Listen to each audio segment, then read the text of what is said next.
Hello everyone. आज हमारा इलेक्ट्रोस्टैट का ये 6th लेक्चर है और आज का जो हमारा टॉपिक है वो है इलेक्ट्रिक फील्ड से रिलेटेड। इस टॉपिक को पढ़ने से पहले आपको इलेक्ट्रोस्टैट का जो 5th लेक्चर था जिसमें हमने Coulomb's law for extended bodies या फिर कंटिन्यूस चार्ज डिस्ट्रीब्यूशन वाला जो टॉपिक पढ़ा था वो आपको रिवाइज़ करना है एक बार। जिसने वो वीडियो नहीं देखी है आप Coulomb's law for extended bodies की लास्ट लेक्चर इलेक्ट्रोस्टैट का 5th लेक्चर देख सकते हैं। जिसने देख लिया है वो अपने नोट्स को एक बार रिवाइज कर लेना, फिर हम आगे बढ़ेंगे क्योंकि आज के टॉपिक को समझने के लिए वो कहीं ना कहीं हेल्पफुल रहेगा हमारे पास।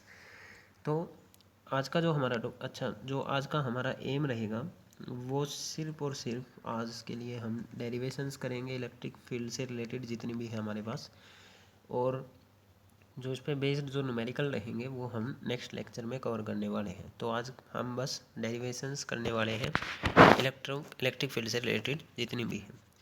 तो इलेक्ट्रिक फील्ड से पहले आप 11th क्लास में या 9th क्लास में ग्रेविटेशनल फील्ड के बारे में पढ़ चुके हैं।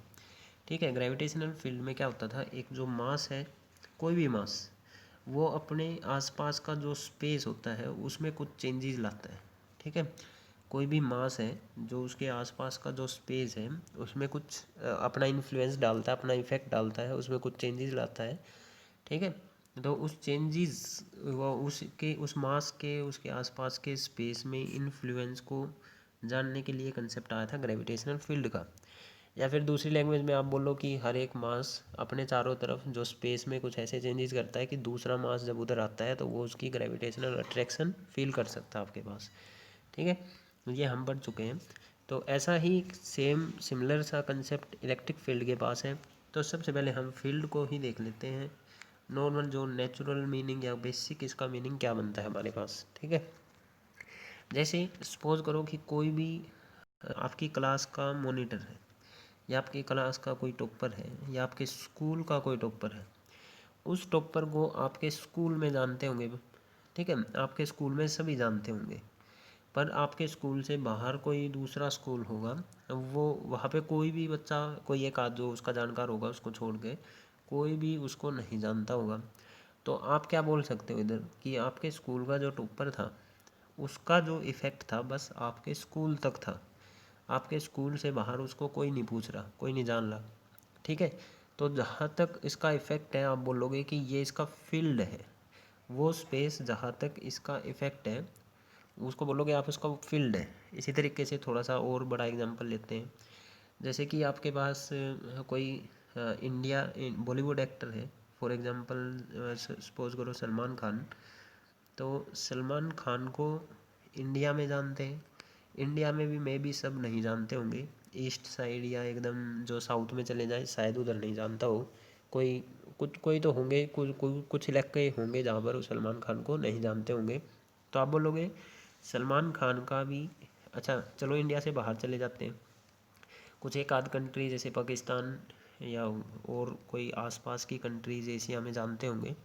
पर अगर वो दूसरी जगह जैसे अमेरिका वगैरह में चले जाते हैं तो वहाँ पे वो नॉर्मल जो नॉर्मल पर्सन है उसकी तरह घूमते हैं उधर। ठीक है, कोई नहीं जान रहा होता कि ये कोई एक बॉलीवुड एक्टर है, ठीक है, कोई सेलिब्रिटी है। तो आप बोल सकते हैं उसका इफ़ेक्ट ही नहीं है उधर इतनी दूर जाने पे। तो सलमान खान का सपोज करो इंडिया में जानते हैं उसको, तो सलमान खान का इफ़ेक्ट कहाँ कहाँ तक है, इंडिया तक। तो आप बोलोगे कि जहाँ तक किसी भी चीज़ का, किसी भी ऑब्जेक्ट का इफ़ेक्ट रहता है वहाँ तक उसका फील्ड रहता है आपके पास। ठीक है, सलमान खान का जो इफ़ेक्ट है वो इंडिया में है, बाहर उसको कोई नहीं पूछ रहा। ऐसे ही फिर हम चल जाते हैं जैसे पीएम मोदी के ऊपर।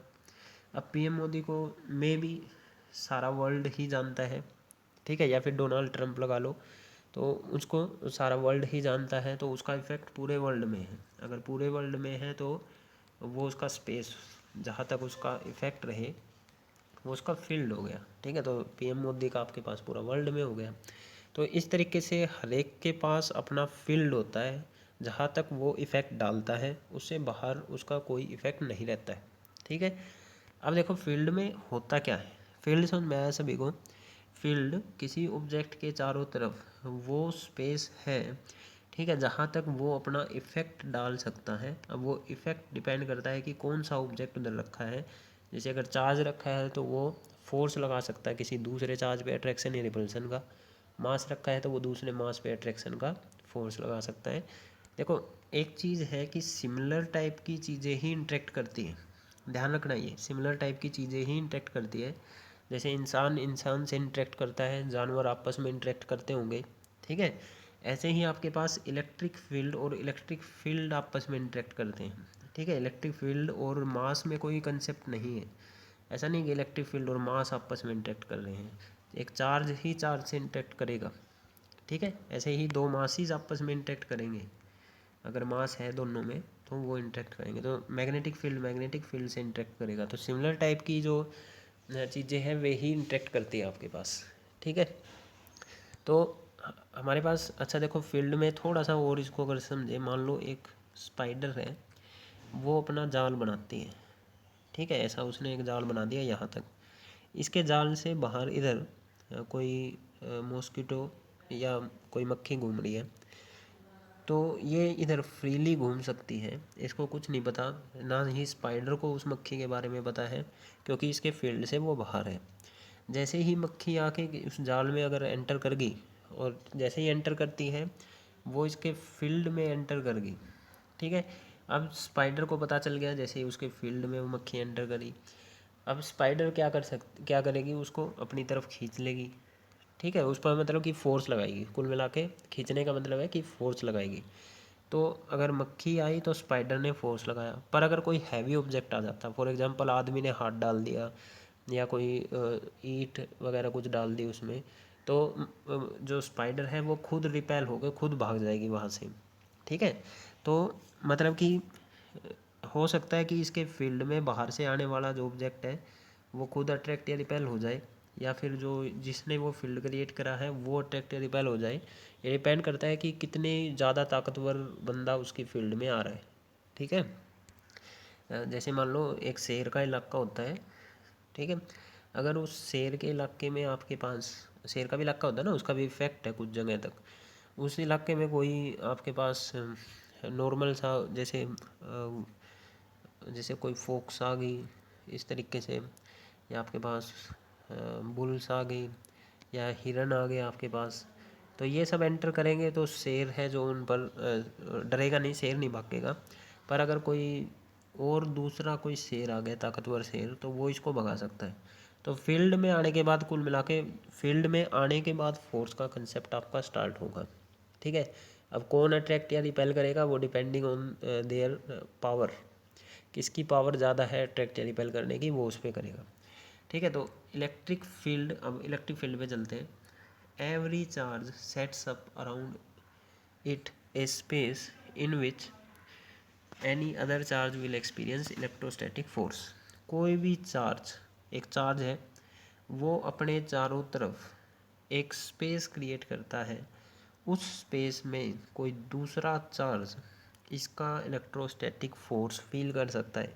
इलेक्ट्रोस्टैटिक फोर्स अट्रैक्टिव भी होता है और रिपल्सिव भी होता है, ठीक है।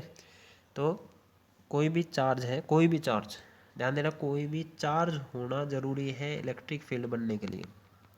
This charge can be at rest, it can be in motion, motion भी ये यूनिफॉर्म में भी हो सकता है और नॉन यूनिफॉर्म में भी हो सकता है। चार्ज होना ज़रूरी है, चार्ज चाहे रुका हो, चाहे मोशन में हो, चाहे यूनिफॉर्मली मूव कर रहा हो, चाहे नॉन यूनिफॉर्मली मूव कर रहा हो, इलेक्ट्रिक फील्ड ज़रूर होगा उधर, ठीक है।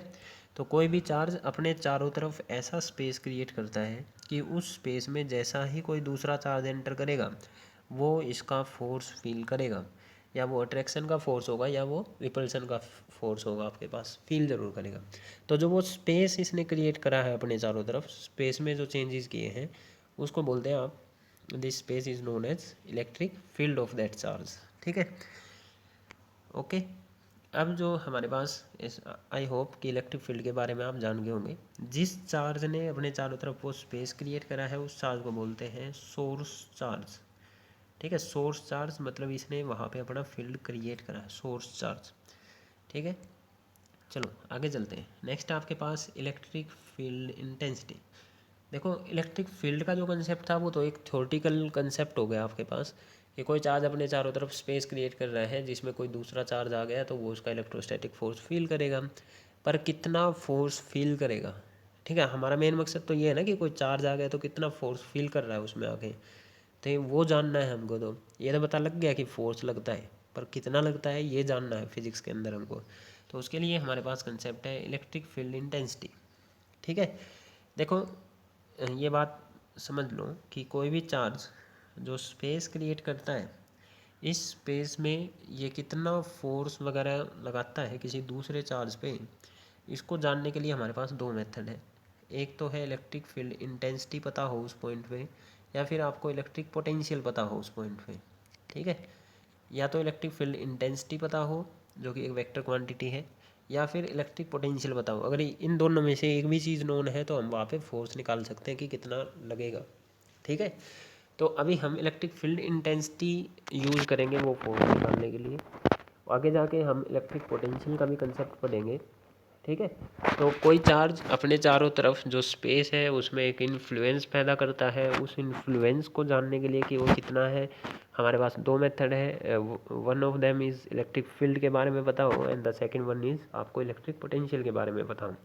इनमें से उस पॉइंट पर आपको या फील्ड पता है या पोटेंशियल पता है तो आप इजीली फोर्स या वो इन्फ्लुएंस निकाल सकते हैं।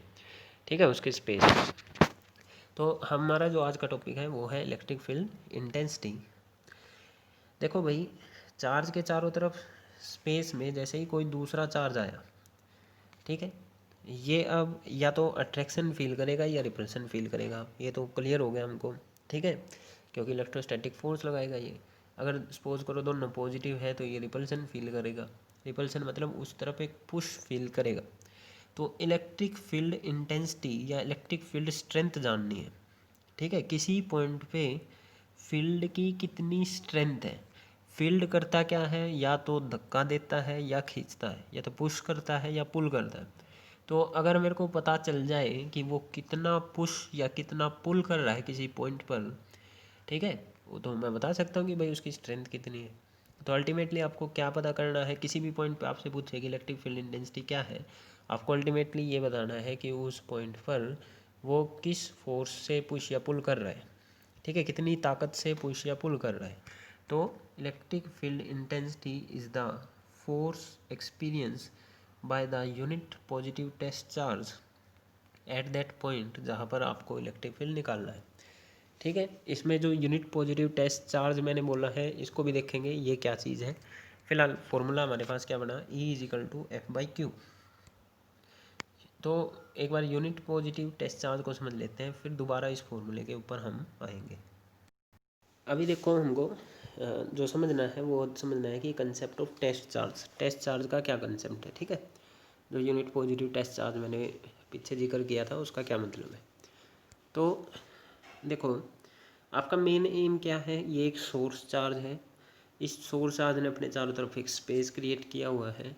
इस स्पेस में आपको किसी भी पॉइंट पर, सपोज करो इस चार्ज से r डिस्टेंस दूरी पर, आपसे बोला कि कितनी इलेक्ट्रिक फील्ड स्ट्रेंथ है या कितनी इलेक्ट्रिक फील्ड इंटेंसिटी है, ये पूछा गया। आपने बोला कि भाई यहाँ पे कोई दूसरा चार्ज, ठीक है। देखो पता कैसे चलेगा, स्पेस में जब कोई दूसरा चार्ज आ जाता है तो वो इलेक्ट्रोस्टैटिक फोर्स फील करता है इस चार्ज का, सोर्स चार्ज का, है ना। तो कोई चार्ज तो आए भाई, उधर कोई चार्ज तो लेके आना पड़ेगा जो उसका फोर्स फील करेगा। उस फोर्स के बेस पे ही तो हम बताएंगे कि आपके पास कितना स्ट्रेंथ रही है उधर इलेक्ट्रिक फील्ड की। तो देखो इलेक्ट्रिक फील्ड है इधर, इस चार्ज है तो इलेक्ट्रिक फील्ड है, पर वो कितने मैग्नीट्यूड का है ये नहीं पता हमको। उसको जानने के लिए आपको कोई तो लाना पड़ेगा जो फील कर सके उधर। ठीक है, मान लो किसी जगह पे कोई जैसे गोलियां चल रही हो या बारिश हो रही हो, सपोज करो, तो जब तक किसी ने जाके उधर देखा नहीं कि बारिश चल रही है या गोलियां चल रही है, ठीक है, तब तक कैसे पता चलेगा उधर की है या नहीं वो चीज़। ठीक है, ऐसा ही इधर फील्ड तो है पर कितने मैग्नीट्यूड का है नहीं पता। तो उसको जानने के लिए किसी को तो जाना पड़ेगा ना उधर, उस पॉइंट पर उसको फील करने के लिए जाना पड़ेगा। तो इसमें हम क्या करते हैं, चार्जिज से के बीच में इंटरेक्शन होती है इलेक्ट्रिक, तो हम यहाँ पे एक चार्ज को लेके जा रहे हैं। ठीक है, सपोज करो मैं एक क्यू चार्ज को इस जगह पे ले आया। ठीक है, जैसे ही क्यू चार्ज इधर गया, ये भी पॉजिटिव, ये भी पॉजिटिव, ये रिपल्सन फील करेगा। ठीक है, रिपल्सन मतलब उस तरफ फोर्स फील करेगा। बात ये बात तो क्लियर है हमको। क्यों किया? क्योंकि इसने अपना फील्ड क्रिएट किया हुआ था, उधर तक इसका फील्ड था। ठीक है, पर एक बात और इधर ध्यान देने जैसी है कि ये क्यू चार्ज, जहाँ पर भी चार्ज है वहाँ पर फील्ड ज़रूर होगा। इस क्यू चार्ज ने अपने चारों तरफ का स्पेस जो था उसमें चेंजेस लाए। ऐसे ही आपके पास जो ये क्यू चार्ज आप ये स्मॉल वाला लेके आए हैं, इसने भी तो स्पेस में चेंज किया होगा, इसने भी अपना फील्ड क्रिएट करा होगा, इसने भी अपना फील्ड क्रिएट कर रखा था। तो दोनों का फील्ड जब मिलेगा इधर आके तो वो कुछ तो मॉडिफिकेशन होएगी। ठीक है, क्योंकि भाई ये वाला भी तो इसको रिपेल करेगा, तो कुछ तो मॉडिफिकेशन इधर ज़रूर होएगी।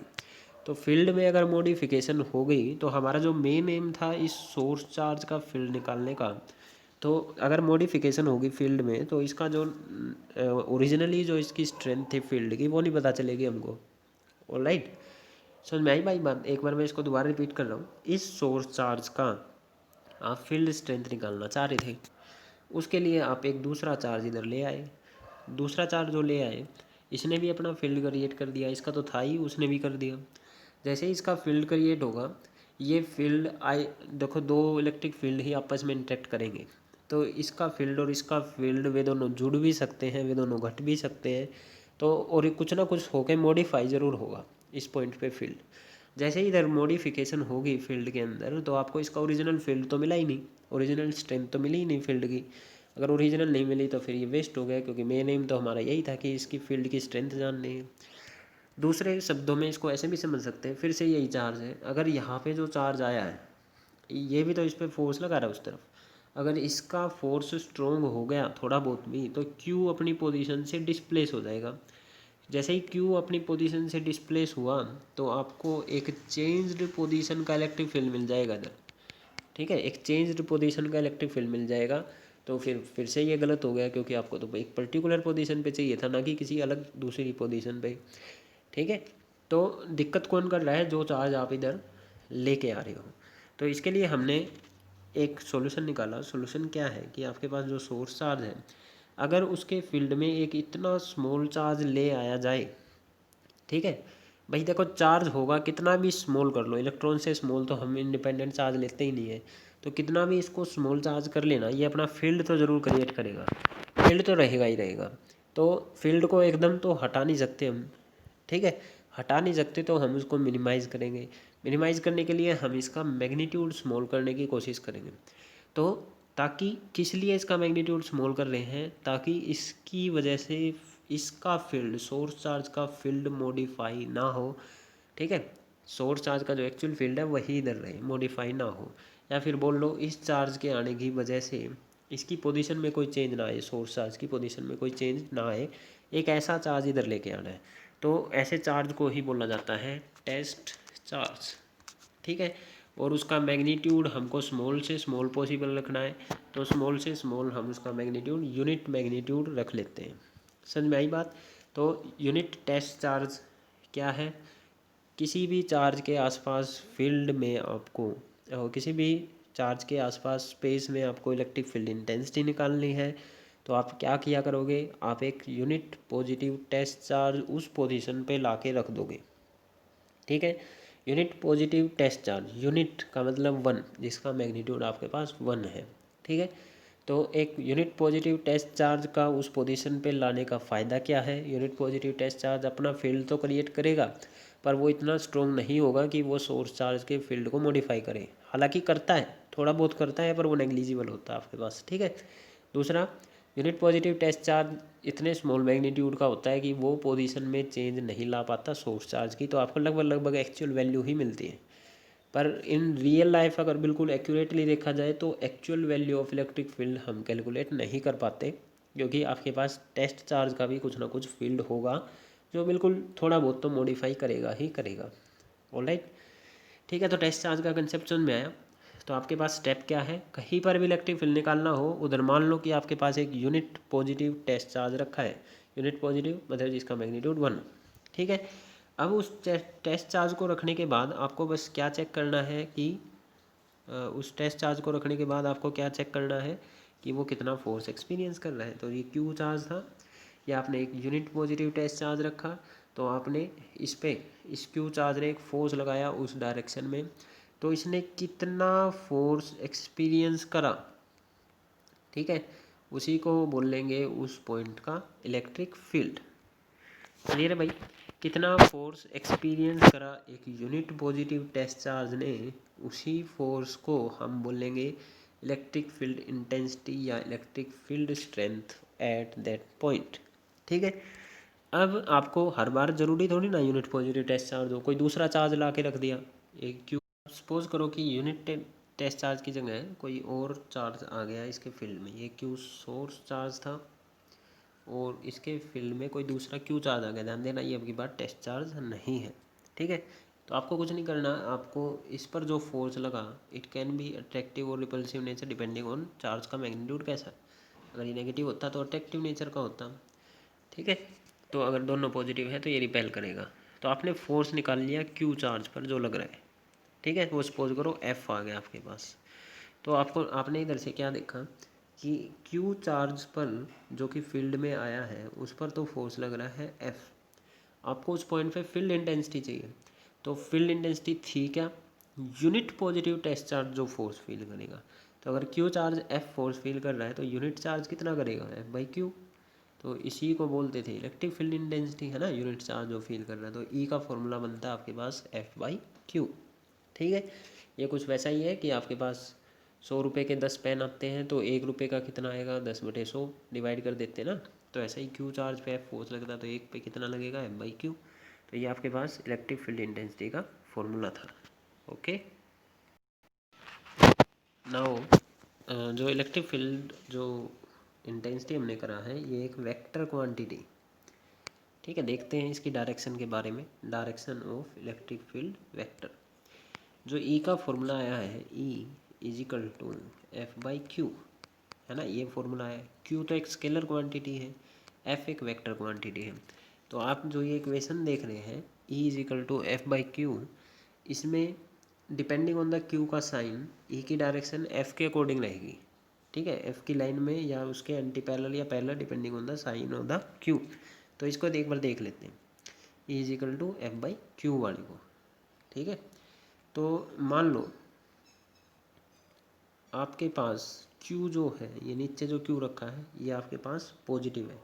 इफ़ Q इज़ पॉजिटिव तो क्या होगा, देखो ये एक सोर्स चार्ज था, इसमें अच्छा नीचे कौन सा चार्ज रखा जाता है, एकदम याद रखेंगे जो चार्ज उस फील्ड में आया है, ना कि सोर्स चार्ज। जो भी चार्ज फील्ड में आया है इस फॉर्मूले में नीचे वो बड़ा रखा जाता है। तो आपके पास Q है, इसके फील्ड में हमने फर्स्ट केस किया कि एक पॉजिटिव चार्ज आ गया, ठीक है, एक पॉजिटिव चार्ज आ गया इसके फील्ड में, ठीक है। तो मैं इसको दोनों तरीके से दिखाता हूँ आपको, एक मैथमेटिकली भी करते हैं और फिजिक्स से भी करते हैं। फिजिक्स से देखो, ये भी पॉजिटिव चार्ज था, ये भी पॉजिटिव चार्ज था, दोनों पॉजिटिव पॉजिटिव क्या करते हैं, रिपेल करते हैं। रिपेल करने का मतलब ये क्यू उस वाले क्यू को पुश कर रहा होगा तो फोर्स लगाएगा उस डायरेक्शन में, ठीक है, फोर्स लगाएगा उस डायरेक्शन में, ये वाला पुश करने वाला, ठीक है, उस डायरेक्शन में फोर्स लगा दिया। और इस फॉर्मूले से E is equal to F by Q, Q तो पॉजिटिव है, क्यू अगर पॉजिटिव है तो ये कुछ ऐसा बन गया, E की डायरेक्शन इक्वल रखी हुई है एफ की डायरेक्शन के डिवाइड में क्यू। क्यू पॉजिटिव है तो ओवरऑल यहाँ पे साइन रहेगा पॉजिटिव, ओवरऑल अगर साइन इधर पॉजिटिव रहा तो जो एफ की डायरेक्शन है वही इलेक्ट्रिक फील्ड की डायरेक्शन होगी, ठीक है, जो एफ की डायरेक्शन है वही इलेक्ट्रिक फील्ड की डायरेक्शन होगी। तो यहाँ से हमारे पास एफ की डायरेक्शन तो इस तरफ आई थी, इसका मतलब इलेक्ट्रिक फील्ड की डायरेक्शन भी इसी तरफ रहने वाली है, ठीक है।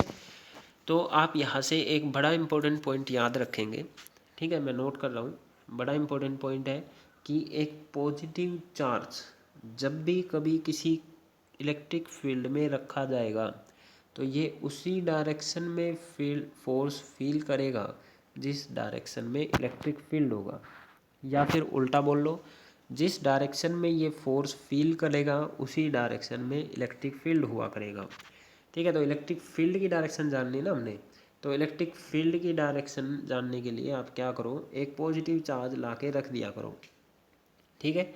कैसा भी चार्ज हो, आपको फील्ड की डायरेक्शन जाननी है। एक जगह पे आपको बस ये पता है कि इधर फील्ड है, पता नहीं किस तरफ फील्ड है, डायरेक्शन किस तरफ है ये नहीं पता, आपको डायरेक्शन जाननी है फील्ड की। तो आपका क्या है, आप उधर एक पॉजिटिव चार्ज ला के रख दो। पॉजिटिव चार्ज जिस भी डायरेक्शन में फोर्स फील करेगा उसी डायरेक्शन में आपके पास इलेक्ट्रिक फील्ड हुआ करेगा। अगर वो इधर फील्ड फोर्स फील कर रहा है तो डेफिनेटली इलेक्ट्रिक फील्ड भी इसी डायरेक्शन में होगा। अगर वो इधर फोर्स फील कर रहा है तो डेफिनेटली इलेक्ट्रिक फील्ड इस डायरेक्शन में होगा। इधर है तो इसी तरफ, इधर है तो इसी तरफ। समझ में आया? इलेक्ट्रिक फील्ड की डायरेक्शन जाननी है तो एक पॉजिटिव चार्ज ला के रख दो। पॉजिटिव चार्ज जिस भी तरफ फोर्स फील करेगा उसी तरफ इलेक्ट्रिक फील्ड की डायरेक्शन हुआ करेगी। या आप इसको उल्टा कर सकते हैं। ई का फॉर्मूला फिर से F/Q था। अगर चार्ज नेगेटिव हो तो इसके नेगेटिव साइन यहाँ ऊपर लिख सकते हैं आप। ठीक है, ये वेक्टर है दोनों के दोनों और एक माइनस साइन के साथ। ठीक है, माइनस साइन क्या शो करता है वेक्टर्स में, आपका अपोजिट डायरेक्शन को। तो F की डायरेक्शन और E की डायरेक्शन अपोजिट हो गई। ठीक है, तो मतलब कि आपके पास जैसे Q है, इसमें एक नेगेटिव चार्ज आपने ला के रखा, तो ये Q क्या करेगा, उसको अट्रैक्ट करेगा। अट्रैक्ट करेगा मतलब फोर्स इस तरफ लगाए। और ये इक्वेशन क्या बोल रही थी, E = -F/Q, कि जिस तरफ फोर्स है उससे उल्टी डायरेक्शन में फील्ड होगा। नेगेटिव साइन क्या करता है, अपोजिट डायरेक्शन को शो करता है। तो एक नेगेटिव चार्ज लागे रखो, वो जिस भी तरफ फोर्स फील करेगा उससे उल्टी डायरेक्शन में इलेक्ट्रिक फील्ड हुआ करेगा। तो आप नेगेटिव चार्ज का यूज़ करके भी फील्ड निकाल सकते हो। क्या करना है आपको, कहीं पर भी फील्ड दे रखा है उस फील्ड में ले जाके एक नेगेटिव चार्ज रख दो। नेगेटिव चार्ज जिस भी तरफ फोर्स फील करेगा इलेक्ट्रिक फील्ड डेफिनेटली उससे दूसरी डायरेक्शन में होगा। ठीक है, अगर नेगेटिव चार्ज आपका इस तरफ फोर्स फील कर रहा है तो इलेक्ट्रिक फील्ड आपका इस तरफ होगा। समझ में आया? ठीक है, फील्ड निकालने का क्या तरीका है, फील्ड जहाँ पर भी फील्ड की डायरेक्शन निकालनी है उस डायरेक्शन में उधर ले जाकर आप एक पॉजिटिव चार्ज रख दो। पॉजिटिव चार्ज हरदम उसी डायरेक्शन में फोर्स फील करता है जिस तरफ इलेक्ट्रिक फील्ड हुआ करेगा। और अगर आप नेगेटिव रखते हो तो नेगेटिव चार्ज हरदम उसी डायरेक्शन में फोर्स फील करता है। ठीक है, opposite to the direction of electric field. तो जिस तरफ फोर्स फील कर रहा होगा नेगेटिव चार्ज उससे दूसरी डायरेक्शन में आपके पास इलेक्ट्रिक फील्ड हुआ करेगा। तो इस तरीके से आप डायरेक्शन निकाल सकते हैं इलेक्ट्रिक फील्ड वेक्टर की। नेक्स्ट जो आपके पास टॉपिक है वो है electric field intensity at a point due to a point charge. ठीक है, जैसे कूलम्ब्स लॉ भी स्टार्टिंग में पॉइंट चार्जेस के लिए आया था, फिर आपने बहुत सारे चार्जेस हो तब कूलम्ब्स लॉ पढ़ा। ठीक है, और उसकी वेक्टर फॉर्म भी की थी हमने, और फिर एक्सटेंडेड बॉडीज़ के लिए भी कूलम्ब्स लॉ को पढ़ा था। सिमिलर पैटर्न में हम इधर चल रहे हैं, हर एक जगह ऐसा ही सिमिलर पैटर्न आपका रहेगा। पहले आप पॉइंट ऑब्जेक्ट्स के लिए चीज़ें पढ़ते हैं और बाद में एक्सटेंडेड के लिए जाते हैं। ठीक है, ये बात हमारी हो चुकी है प्रीवियस लेक्चर्स में, तो आज भी यही हमारे पास। पहले आप पॉइंट चार्ज कैसा इलेक्ट्रिक फील्ड आसपास क्रिएट करता है उसको पढ़ेंगे, और बाद में उसको विजुलाइज किया करेंगे इलेक्ट्रिक फील्ड लाइंस के कंसेप्ट से। ठीक है, अभी फ़िलहाल हम उसको मैथमेटिकली कर रहे हैं, बाद में उसको कंसेप्चुअली या फिर इलेक्ट्रिक फील्ड लाइंस की हेल्प लेकर जो इमेजिनरी कंसेप्ट है उससे पढ़ेंगे। ठीक है, तो आपके पास इधर एक पॉइंट चार्ज है। पॉइंट चार्ज तो हमको पता है ना किसको बोलते हैं, ये पहले आने वाले लेक्चर्स में हमारी बात हो चुकी है। एक पॉइंट चार्ज है Q। ठीक है, बोला है कि इसको क्या बोलते हैं हम, सोर्स चार्ज, और इसकी वजह से हमको इलेक्ट्रिक फील्ड इंटेंसिटी निकालनी है कहीं भी इसके आसपास। ठीक है, एक बात क्लियर है ना, कोई भी सोर्स चार्ज अपने आसपास एक स्पेस क्रिएट करता है जहाँ पर उसका इलेक्ट्रोस्टैटिक फोर्स आप फील कर सकते हैं। ठीक है, तो इसने क्रिएट कर दिया होगा भाई, ये एक सोर्स चार्ज रखा है, इसने अपने आसपास स्पेस में चेंजेस कर दिए होंगे। अब वो जानना है आपको, इन्फ्लुएंस इसका जानना है किसी भी, सपोज करो इससे r डिस्टेंस दूरी पर, तो ये Q चार्ज है, इससे r डिस्टेंस दूरी पर यहाँ पर आपको क्या जानना है, इलेक्ट्रिक फील्ड इंटेंसिटी कितनी है। ठीक है, इलेक्ट्रिक फील्ड इंटेंसिटी को E वेक्टर से डिनोट करते हैं, तो ये हमको इधर जानना है। तो मैंने अभी भी कंसेप्ट बताया था कि कहीं पर भी आपको इलेक्ट्रिक फील्ड इंटेंसिटी निकालनी है तो उठाकर उधर एक टेस्ट चार्ज रख दो। तो हमने ये एक टेस्ट चार्ज Q0 उधर ले जाकर रख दिया। तो अब हमको पता है कि इलेक्ट्रिक फील्ड इंटेंसिटी होती क्या है, force experience by that charge. ठीक है। कोई भी वो चार्ज कितना फोर्स एक्सपीरियंस करेगा उसी को तो इलेक्ट्रिक फील्ड इंटेंसिटी बोलते हैं। आप क्यू भी रख सकते हैं, कोई बड़ी बात नहीं है, कोई भी चार्ज इधर ले जाके रख दो। तो ये फॉर्मूला हमको लगाना है E=F/Q। ठीक है। फिलहाल हमको कोई चार्ज नहीं दे रखा था तो आप टेस्ट चार्ज ले जाके रख दो, तो E=F/Q। अब F क्या है, इन दोनों के बीच का फोर्स, कि इस पे फोर्स कितना लग रहा है, इस Q0 पर कितना फोर्स लग रहा है, ये तो हमने कूलम्ब्स लॉ में इजीली पढ़ा हुआ है। ठीक है, मैग्नीट्यूड कूलम्ब्स लॉ जो पॉइंट चार्जेस के लिए था, और फोर्स हमको कूलम्ब्स लॉ से पता है कि F=K डिवाइडेड बाई इनके बीच का डिस्टेंस का स्केयर, ये फोर्स होता है। तो आप रख दो F की जगह उसकी वैल्यू रख दी K divided by R square. ठीक है, फोर्स पता है ना भैया हमको। तो आप इसको मैग्नीट्यूड फॉर्म में भी कर सकते हैं, मैं इसको डायरेक्ट वेक्टर में ही कर रहा हूँ। ठीक है, वेक्टर में लिख लेते हैं, फोर्स एक वेक्टर क्वांटिटी है। तो फोर्स की डायरेक्शन कौन सी होगी भाई, ये पॉजिटिव चार्ज है तो फोर्स की डायरेक्शन ये होगी रेडियल, मतलब इसी लाइन के अलोंग, रेडियस के अलोंग। ठीक है, तो मतलब जिस तरफ का इनके बीच का ये डिस्टेंस है उसी डायरेक्शन में आपके पास फोर्स लग रहा है। तो फोर्स को वेक्टर बनाने के लिए क्या करोगे आप, इधर एक यूनिट वेक्टर लगा लोगे। ये कंसेप्ट भी हम प्रीवियस लेक्चर्स में देख चुके हैं। ठीक है भैया, आप इसको बिना इसके थोड़ी ना लिख सकते हो, इसके बिना नहीं लिख सकते। ये स्केलर क्वांटिटी है, ये वेक्टर क्वांटिटी है, एक वेक्टर स्केलर के बराबर नहीं होता, तो आपको राइट साइड को भी वेक्टर बनाना पड़ेगा। इसको वेक्टर बनाने के लिए हम क्या कंसेप्ट लेते हैं कि उस तरफ जिस तरफ फोर्स है उसी तरफ एक छोटे सा यूनिट मैग्नीट्यूड का एक यूनिट वेक्टर कंसीडर कर लेते हैं, 1 मैग्नीट्यूड का। तो इस 1 की गुणा इससे करने से कोई फ़र्क नहीं पड़ता, प्लस इसकी डायरेक्शन वही होती है जो फोर्स की होती है, तो इसने एक डायरेक्शन दे दी। ठीक है, तो यूनिट वेक्टर लगाने का और कुछ मतलब नहीं होता। यूनिट वेक्टर लगाने का मतलब है कि आपने एक डायरेक्शन ऐड कर दी, वही डायरेक्शन जो फोर्स की डायरेक्शन है। मैग्नीट्यूड में तो ये कुछ फ़र्क डालता नहीं है क्योंकि इसका मैग्नीट्यूड 1 होता है। ठीक है, आपका F आ गया, इसको इस इक्वेशन में ले जाके रख दो तो आपका E आ जाएगा, इलेक्ट्रिक फील्ड इंटेंसिटी। तो इस इक्वेशन में ले जाके जब आप रख रहे हैं, ठीक है, F की जगह आपने रखा Q0 divided by R square, और इसके नीचे Q0 पहले से ही था, है ना, इस इक्वेशन में ये रहा। तो इस Q0 से Q0 कैंसिल, तो आपका E कितना बड़ा, KQ divided by R square into में R कैप। ठीक है, इसका अच्छा मैग्नीट्यूड फॉर्म इसकी क्या बनेगी, मैग्नीट्यूड फॉर्म लिखनी है तो डायरेक्शन हटा दो, तो KQ बाई R स्क्वायर।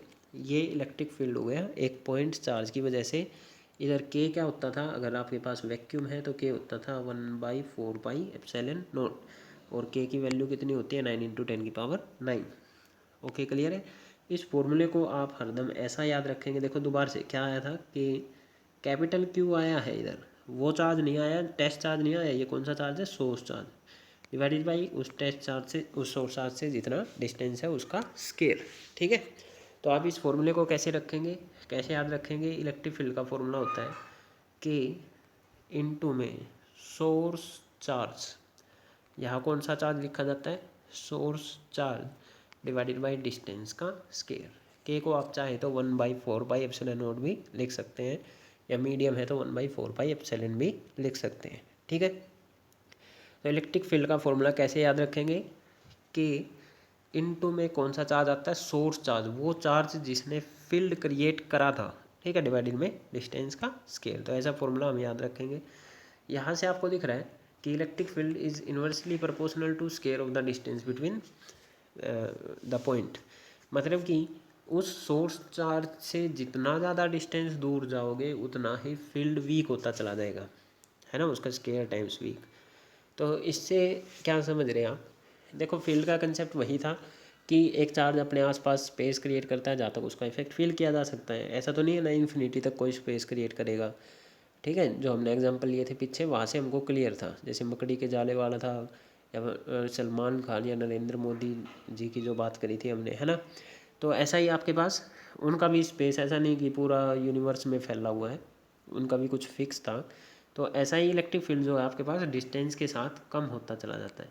तो जितना कम डिस्टेंस होगा उतना ही ज़्यादा स्ट्रॉन्ग इफेक्ट रहेगा, जितना दूर जाते जाएंगे फील्ड उतना ही वीक होता चला जाएगा। तो एक चार्ज के पास जो फील्ड होता है वो स्ट्रॉन्ग होता है, चार्ज से दूर जाओगे तो फील्ड आपके पास वीक होता चला जाता है। ये बात याद रखेंगे। ठीक है, इसको हम यूज़ करेंगे जब इलेक्ट्रिक फील्ड लाइंस हम पढ़ेंगे। ठीक है, तो ये हमने electric field for a point charge कर लिया। ठीक है, ये सारे पॉइंट थे हमारे पास कि electric field inversely proportional to square of the distance. अब हम थोड़ा सा इसका वेक्टर फॉर्म देख लेते हैं। वेक्टर फॉर्म वैसे कर ही लिए, थोड़ा सा उसमें चेंज करना चाहें तो हम कर सकते हैं। जैसे आपके पास ये आया, आपके पास इसमें आर कैप क्या होगा ये देखना हमको। ठीक है, आर कैप पहले भी बता चुका हूँ, यूनिट वेक्टर का फॉर्मूला होता है वेक्टर अपॉन उसका मैग्नीट्यूड, वेक्टर अपॉन उसका मैग्नीट्यूड। तो आप इस इक्वेशन में रख सकते हैं वो। ठीक है, तो ई क्या बनेगा आपके पास, ई बनेगा आपके पास क्या बनेगा बताना भाई, के क्यू, और इस आर कैप को आपने लिखा वेक्टर अपॉन उसका मैग्नीट्यूड। तो नीचे एक आर स्क्वायर पहले ही था, एक और मैग्नीट्यूड आ गया, तो नीचे क्या बन गया आपके पास, आर का क्यूब, ये बन गया ना। और आर वेक्टर क्या है, आर वेक्टर तो ये है, आर वेक्टर ये है ना हमारे पास, पोजीशन वेक्टर है या बोल लो डिस्प्लेसमेंट वेक्टर है। और डिस्प्लेसमेंट वेक्टर हम कैसे निकालते हैं, हरदम पहले भी बात हुई थी, final position minus initial position कर लेंगे।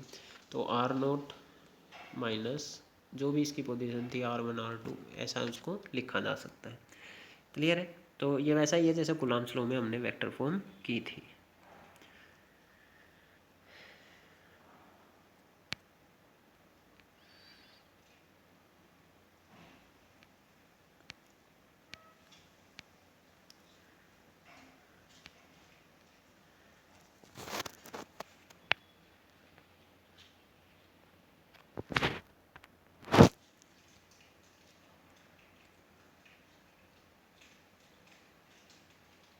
जैसे ये रहा इधर आपके पास, ये Q है, ये Q नोट है।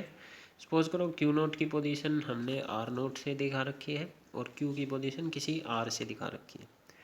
ठीक है, तो आपने क्या किया, आर कैप को लिखा वेक्टर अपॉन उसका मैग्नीट्यूड।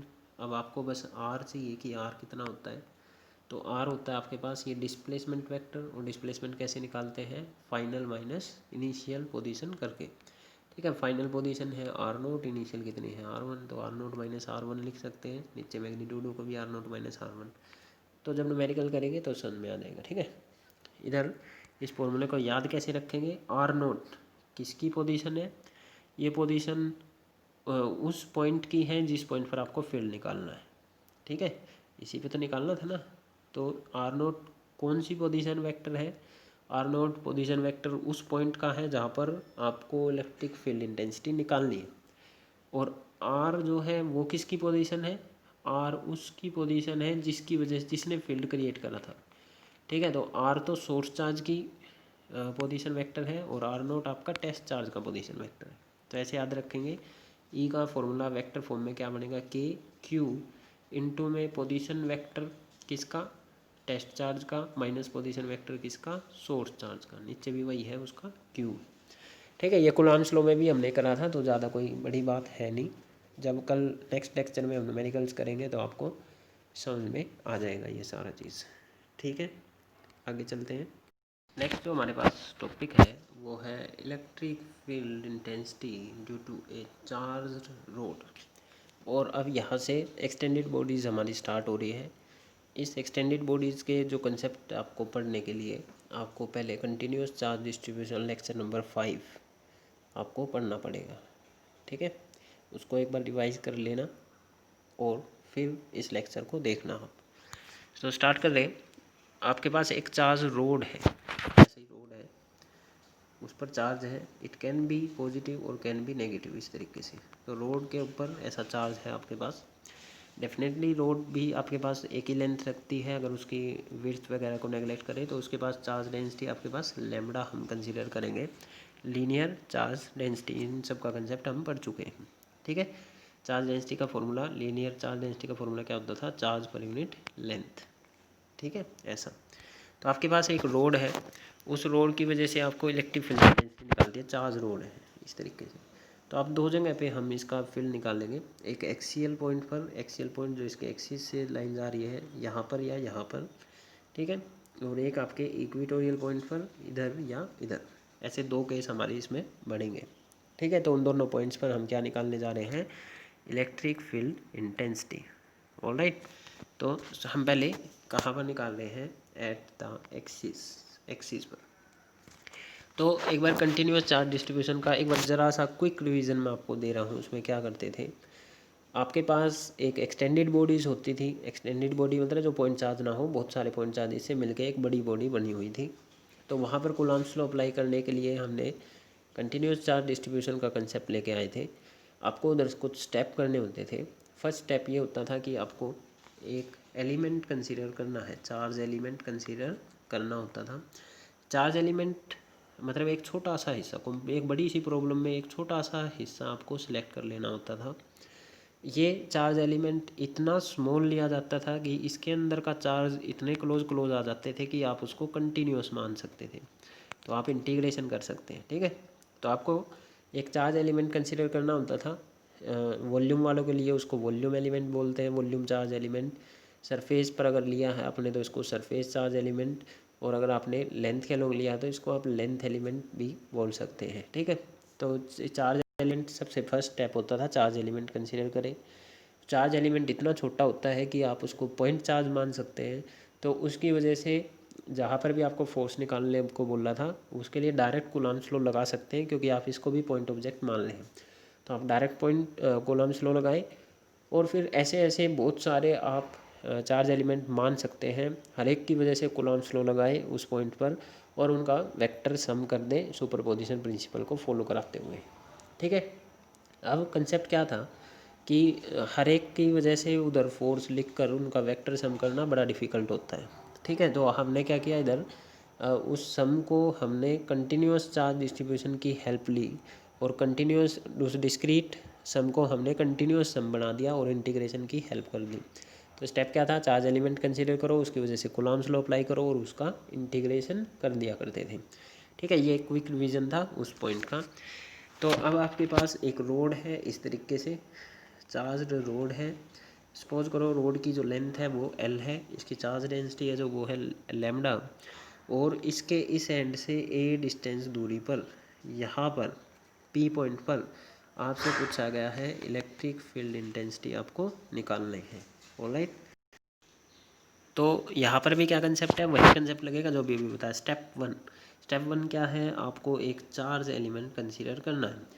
तो मैंने एक चार्ज एलिमेंट ये इस रोड पे ये छोटा सा dx एलिमेंट ये वाला कंसीडर करा, ठीक है। ये चार्ज एलिमेंट की खुद की लेंथ कितनी है, छोटी सी है, dx के बराबर। और सपोज करो देखो टोटल पे तो कुछ चार्ज होगा, तो इस छोटे से हिस्से में भी तो थोड़ा बहुत चार्ज जो आया होगा, वो मैंने मान लिया dq, एक स्मॉल सा चार्ज इसके अंदर आया है चार्ज एलिमेंट के अंदर, ओके। dx जो आपने चार्ज एलिमेंट ये कंसीडर करा है, इसके अंदर dq small amount of charge आया है, और जो इसकी ये विड्थ है ये dx मानी हुई है इस तरीके से, ऑलराइट। अब ये चार्ज एलिमेंट उस p पॉइंट से कुछ तो दूरी पर होगा, वो हमने मान लिया let it is at a distance of x metre, ठीक है, from the point where we have to find the electric field intensity, इस तरीके से। अब फिर हमारा नेक्स्ट स्टेप क्या होता था, आप इसकी वजह से डायरेक्ट कूलम्ब्स लॉ अप्लाई कर सकते हैं, क्योंकि एक पॉइंट चार्ज की तरह बिहेव करता है, इतना स्मॉल आपने इस एलिमेंट को लिया है, ऑलराइट। तो ये एक पॉइंट चार्ज की तरह हो गया, ये जो dq चार्ज आपने इधर लिया है ये एक पॉइंट चार्ज की तरह है। तो अल्टीमेटली अब यहाँ पे आपको इलेक्ट्रिक फील्ड निकालना है। तो ये डिस्टेंस कितना बना आपके पास, अब देखो ये कंडीशन को मैं एक बार इधर एलोबरेट कर रहा हूँ कि आपके पास एक dq चार्ज रखा है, और इससे इधर x डिस्टेंस दूरी पर इस p पॉइंट पर इलेक्ट्रिक फील्ड निकालना है। तो एक पॉइंट चार्ज, इसको हम क्या कंसीडर कर रहे हैं, हम पॉइंट चार्ज, ठीक है। तो एक पॉइंट चार्ज की वजह से x डिस्टेंस पर इलेक्ट्रिक फील्ड निकालना है। तो हम टॉपिक कर चुके हैं ये पहले कि एक पॉइंट चार्ज का इलेक्ट्रिक फील्ड कैसे लिखते हैं। पॉइंट चार्ज के इलेक्ट्रिक फील्ड निकले का फॉर्मूला क्या था आपके पास, आप लिखते थे k इंटू में सोर्स चार्ज, इधर कौन आता था, सोर्स चार्ज, डिवाइडेड बाई उससे जो भी डिस्टेंस होता था उसका स्केयर। ये फॉर्मूला पढ़ा था हमने electric field intensity due to a point charge, अभी अभी पीछे एक टॉपिक करके हम ये आए हैं। इधर के क्या होता था 1/4πε0 इफ वैक्यूम इज देयर। तो अब यहाँ पर भी लगा सकते हैं ये फॉर्मूला। तो जो इलेक्ट्रिक फील्ड बनेगा, देखो स्मॉल चार्ज है तो इलेक्ट्रिक फील्ड भी आपके पास स्मॉल वाला बनने वाला है। फॉर्मूला क्या बनेगा, के इंटू में सोर्स चार्ज, इस पी पॉइंट पर किस चार्ज ने फील्ड क्रिएट करा है उसको सोर्स बोलते हैं। तो इस छोटे से डी क्यू ने किया ना इसने, ठीक है। तो आप यहाँ पे क्या लिखेंगे, D Q source charge divided by उस सोर्स चार्ज से उस पॉइंट का डिस्टेंस। तो इस सोर्स चार्ज से इस पॉइंट का डिस्टेंस कितना है, एक्स है ना। तो नीचे क्या आएगा आपके पास, एक्स का स्क्वायर। ये बात क्लियर है हम सबको। तो डी ई कितना आ गया, उस छोटे से एलिमेंट की वजह से हमने छोटा सा फील्ड निकाल दिया उस पी पॉइंट पर, जो कि आपके पास आया है डी क्यू अपॉन में 4πε0 एक्स स्क्वायर। ठीक है, पर हमको नहीं पता कि ये डी क्यू कितना है, ये चार्ज कितना है। तो इसके लिए हमने लास्ट टाइम पर कंसेप्ट दिया था कंटिन्यूस चार्ज डिस्ट्रीब्यूशन में चार्ज डेंसिटी का। चार्ज डेंसिटी एक कांस्टेंट क्वांटिटी है, वो पूरे वायर पूरी रोड की जितनी रहेगी इस छोटे से एलिमेंट की भी उतनी ही रहने वाली है। ठीक है, तो चार्ज डेंसिटी लैम्डा, जिसका फॉर्मूला होता है चार्ज पर यूनिट लेंथ। अब की बार हमारे पास चार्ज डी क्यू है, पर यूनिट लेंथ, लेंथ कितनी है हमारे पास डी एक्स। तो यहाँ से आप डी क्यू ईजिली निकाल सकते हैं, डी क्यू आएगा आपके पास लैम्डा इंटू डी एक्स के बराबर। ये चीज़ हम पहले कर चुके हैं। तो डी क्यू को आप रिप्लेस कर देंगे इस फॉर्मूले में लैम्डा इंटू डी एक्स से। ऑलराइट, तो डी क्यू को आपने रिप्लेस कर दिया लैम्डा इंटू डी एक्स से। फिर हमारा नेक्स्ट स्टेप क्या होता था, अपने एक छोटे से एलिमेंट की वजह से निकाल दिया और उसको हम इंटीग्रेट कर देते थे, तो आपका पूरी बॉडी का आ जाता था। ऑलराइट, ठीक है। वैसे कंसेप्ट ये था कि आप और भी ऐसे छोटे छोटे एलिमेंट मान सकते हैं, सब की वजह से इलेक्ट्रिक फील्ड लिख सकते हैं और सबको ऐड कर सकते हैं। तो ये बड़ा प्रोसीजर हो जाएगा, आप डायरेक्ट इसको इंटीग्रेट करके भी निकाल सकते हैं। तो अब हमने क्या किया, इसको दोनों साइड इंटीग्रेट कर देंगे। ऑलराइट, इंटीग्रेशन में अब आपको देखो, जैसे इंटीग्रेशन करोगे तो इस टर्म को देखो, इस टर्म में आपके पास lambda charge density constant quantity है, 4πε0 कांस्टेंट क्वांटिटी है, कांस्टेंट चीज़ें इंटीग्रेशन से बाहर आ गई। तो इंटीग्रेशन में आपके पास बचा D X by x square. Integration में क्या बचा, D X by x square, क्योंकि डी जिसके साथ लगा रहता है वो क्वांटिटी वेरिएबल हो जाती है, वो इंटीग्रेशन से एज इट इज़ बाहर नहीं जा सकती।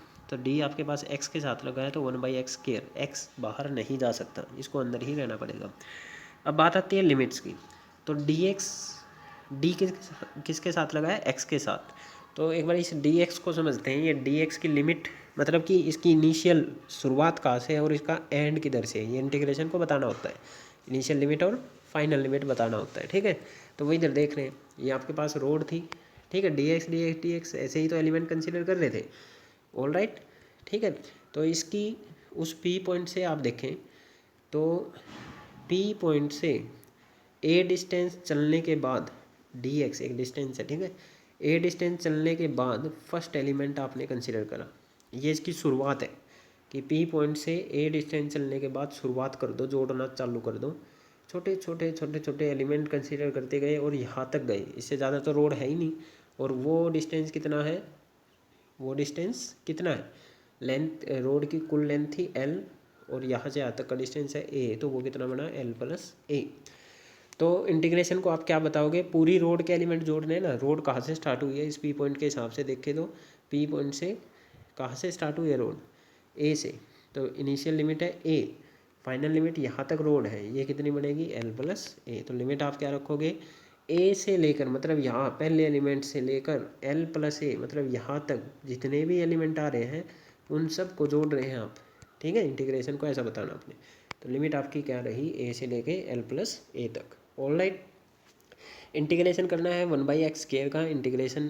हम पहले भी कई बार कर चुके हैं ये इजी वाला इंटीग्रेशन।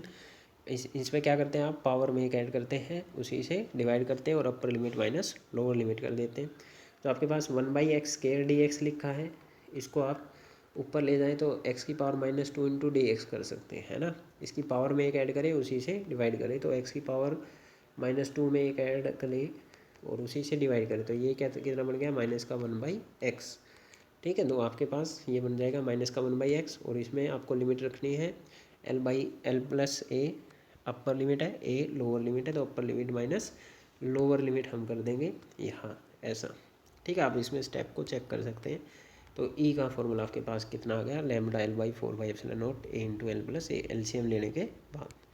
ऑलराइट, ये था आपके पास एक्सिस पर कितना आपके पास इलेक्ट्रिक फील्ड इंटेंसिटी होगी।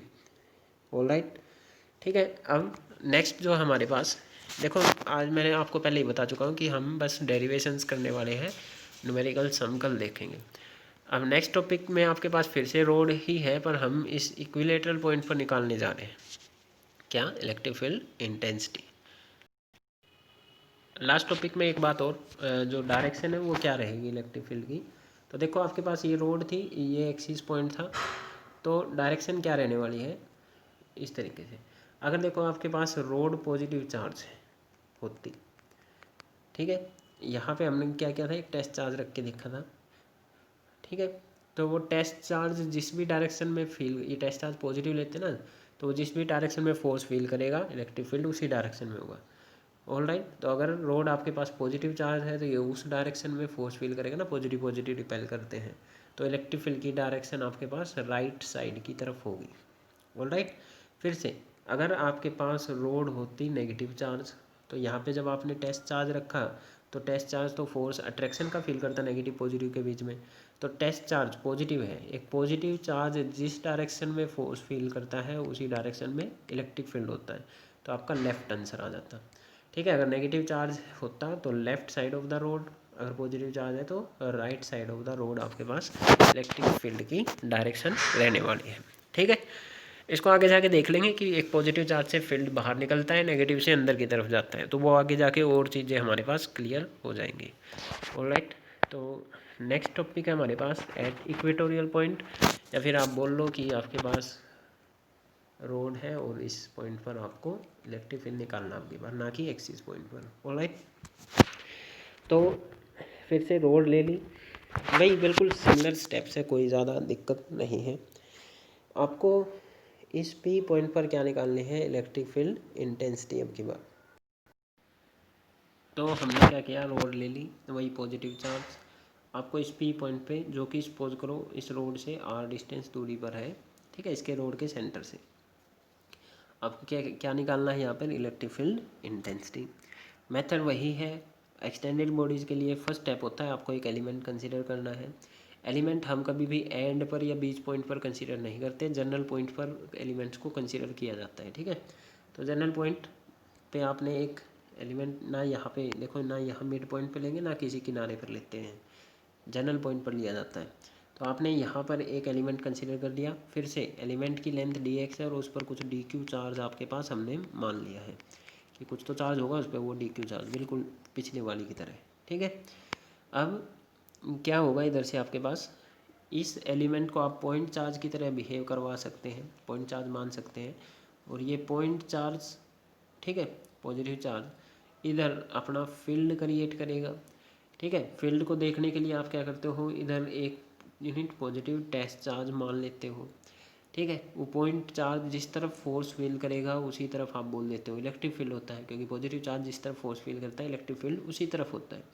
तो ये पॉजिटिव है, ये पॉजिटिव है, ये पॉजिटिव है, तो पॉजिटिव पॉजिटिव तो रिपेल करते हैं, रिपेल करते हैं मतलब ये वाला इसको ऐसा सीधा सीधा पुश करेगा, तो फोर्स इस तरफ लगेगा, और जिस तरफ फोर्स होता है इलेक्ट्रिक फील्ड भी उसी डायरेक्शन में होता है। तो यहाँ पे मैंने इसकी वजह से इलेक्ट्रिक फील्ड ये सीधा ऐसे बना दिया। ऑलराइट। तो मान लो ये जो लाइन हमने बनाई है इधर, ये थीटा एंगल इधर बना दी है, तो ये एंगल थीटा, तो डेफिनेटली ये वाला भी आपके पास एंगल थीटा होगा। ऑलराइट। ठीक है। ये इसकी वजह से क्या हो गया, इधर आपके पास इलेक्ट्रिक फील्ड हो गया, इलेक्ट्रिक फील्ड इंटेंसिटी हो गई। देखो बुक में अलग तरीके से भी मिल सकता है, बुक में शायद मिलेगा ही नहीं ये टॉपिक आपको। ठीक है। तो आप देखो ये एक इलेक्ट्रिक फील्ड एक वेक्टर क्वांटिटी है, आप इसके कंपोनेंट्स बना सकते हैं। ओरिजिनल के साथ ये थीटा एंगल बना रही है, तो जिस तरफ एंगल होता है उस तरफ कौन सा कंपोनेंट, कोस थीटा, इसको बीच में रख के इसके परपेंडिकुलर मतलब इस तरफ कौन सा component, sine theta. Vector form में लिखूँ तो ये आपके पास एक्स डायरेक्शन ऐसा, अगर मैं ये वाई डायरेक्शन मान लूँ, ये एक्स डायरेक्शन मान लूँ, ठीक है, तो ई कोस थीटा तो एक्स कंपोनेंट बन रहा है, और ई साइन थीटा आपके पास वाई कंपोनेंट है पर नीचे की तरफ, और नीचे की तरफ वाई नेगेटिव होता है। समझ में आया बात सभी को। तो आप ई वेक्टर को कैसे लिख सकते हैं, देखना ध्यान से, ई वेक्टर को आप क्या कैसे लिख सकते हो, ई कोस, देखो किसी भी वेक्टर को ऐसे लिखा जाता है, उसका एक्स कंपोनेंट इंटू आई कैप, उसका Y component into j cap, उसका जेड कंपोनेंट इंटू के कैप। ये तो हमने लिखा है, लिखना सीखा हुआ है। ठीक है। तो इधर आपके पास ई को कैसे लिखोगे, इसका एक्स कंपोनेंट अभी अभी बताया था, एक्स कंपोनेंट है ई कोस थीटा इंटू आई कैप, वाई कंपोनेंट आपके पास ई साइन थीटा इंटू में जे कैप, क्योंकि वो वाई नीचे की तरफ था इसलिए ये माइनस साइन इधर आया आपके पास। ठीक है। माइनस जे लिखते तो वो माइनस मैंने आगे कर दिया, और के कैप तो इधर है ही नहीं, तो ये ई की नोटेशन आपके पास बनेगी, ई cos theta I cap minus E sine theta J cap है, आप ऐसा लिख सकते हैं इसको। ठीक है, ये इधर मैंने देखा भी, शो भी कर रखा है ऐसा। ऑलराइट, ठीक है। डी ई क्या बना, D E cos theta I cap D E sine theta J cap, ये इधर ये ऐसा शो भी कर रखा है यहाँ पर। ऑलराइट, तो अब आगे स्टार्ट कर लें। देखो, इसको सोल्व करने के लिए मेथड ये होता था, आपने एक एलिमेंट कंसीडर करा, फिर एक और करो, फिर एक और करो, फिर एक और करो, इस तरीके से ऊपर से नीचे तक सारे एलिमेंट कंसीडर करो। सब की वजह से यहाँ पर फील्ड निकालते चले जाओ, नीचे वालों का ऊपर की तरफ जाएगा, और सबका वेक्टर सम करना है। तो देखो, सबकी डायरेक्शन अलग अलग है, तो वेक्टर फॉर्म लिखनी ज़रूरी है। वेक्टर सम करना तो वेक्टर फॉर्म लिखनी ज़रूरी है, इसलिए मैंने वेक्टर फॉर्म लिखा उधर कंपोनेंट की फॉर्म में। ऑलराइट, ठीक है, किसी वेक्टर को लिखने का तरीका हमको आता है, 11वीं क्लास में हमने ये सीखा हुआ है। तो ये सारों को जोड़ना आपने, ठीक है। तो सबको लिखकर ऐड करने की बजाय, वो डिस्क्रीट सम करने की बजाय, हमारे पास एक इजी सा मेथड था, इंटीग्रेशन करें। इंटीग्रेशन को बस बताना होता है कि आपकी लिमिट कहाँ से कहाँ तक है, आपको किधर से स्टार्ट करना है, किधर ख़त्म करना है, मतलब कहाँ से एलिमेंट को जोड़ना स्टार्ट करना है और कहाँ तक के एलिमेंट्स को आपको जोड़ना है, ये इंटीग्रेशन को बताना होता है। ठीक है, तो इंटीग्रेशन को शुरुआत और एंड बतानी है। तो देखो एक बार ज़रा सा इधर से आप इस पॉइंट से यहाँ पर इलेक्ट्रिक फील्ड निकालना स्टार्ट करें, फिर उससे जस्ट नीचे वाले की वजह से इलेक्ट्रिक फील्ड निकालना, उससे जस्ट नीचे वाले की वजह से, उससे जस्ट नीचे वाले की वजह से, उससे जस्ट नीचे नीचे नीचे, फिर इधर आ गए, फिर इधर आ गए, फिर इधर आ गए, और एंड इधर तक गए हो। तो अल्टीमेटली आप इस लाइन पर इधर ऊपर वाले पॉइंट से नीचे वाले पॉइंट तक एलिमेंट्स को जोड़ते जा रहे। तो इस पॉइंट से आप देखो रेफरेंस चेंज क्या हो रहा है, ये एंगल चेंज हो रहा है। ये हॉरिजॉन्टल लाइन तो फिक्स है, इससे सबसे ऊपर वाले एलिमेंट ने अलग एंगल बनाया, इसने अलग एंगल बनाया, इसने अलग एंगल बनाया, इसने अलग, इसने अलग, इसने अलग। तो एक्चुअली में चेंज क्या हो रहा है, एंगल। तो आप लिमिट्स को एंगल की टर्म में रख सकते हैं इधर, कि आप इनिशियल लिमिट लिख सकते हो कि इस पॉइंट के साथ इस वाले ने कितना एंगल बनाया, और लास्ट लिमिट लिख सकते हो इस लास्ट वाले ने कितना एंगल बनाया। तो पूरी रोड कवर हो जाएगी ना आपके पास। रोड के अंदर जितने भी एलिमेंट आएंगे, जैसे मान लो आपके ये मान लो 60 का एंगल बनाना है, तो 30 वाला भी आ जाएगा, 45 वाला भी आ जाएगा, 15 वाला भी आ जाएगा, 0 वाला भी आ जाएगा, माइनस में आ जाएगा आपके पास, है ना। तो ये एंगल वाले सारे एलिमेंट आपके पास कवर हो जाएंगे। तो आप एंगल की टर्म में लिमिट बता सकते हो इंटीग्रेशन को, कि मैं इस एंगल से इस एंगल तक के सारे एलिमेंट्स को जोड़ना चाहता हूँ। ठीक है, मैं इस एंगल से इस एंगल तक के बीच के सारे एलिमेंट्स को जोड़ना चाहता हूँ। इंटीग्रेशन को आप ये लिमिट बताएंगे। ठीक है, इस लिमिट से लेकर इस लिमिट तक, या फिर इस लिमिट से लेकर उस लिमिट तक, कैसे भी कर सकते हैं आप। तो लिमिट बतानी तो ज़रूरी है ना, वो जोड़ेगा किस चीज़ को, कहाँ से स्टार्ट करेगा, कहाँ से एंड करेगा, ये बताना ज़रूरी है। ऑलराइट, तो हमको एंगल की टर्म में लिमिट्स बनानी है। तो मैं सब कुछ एंगल की टर्म में कन्वर्ट करने जा रहा हूँ यहाँ पर। उससे पहले इधर देखें आप, हमारा दूसरा स्टेप क्या होता था, इसको पॉइंट चार्ज मान के जो ये इलेक्ट्रिक फील्ड, इसको डी ई कर लेना। ठीक है, स्मॉल जो आपके पास चार्ज है, वो स्मॉल मैग्नीट्यूड का ही इलेक्ट्रिक फील्ड आपके पास क्रिएट करता है। तो डी ई कर लेंगे।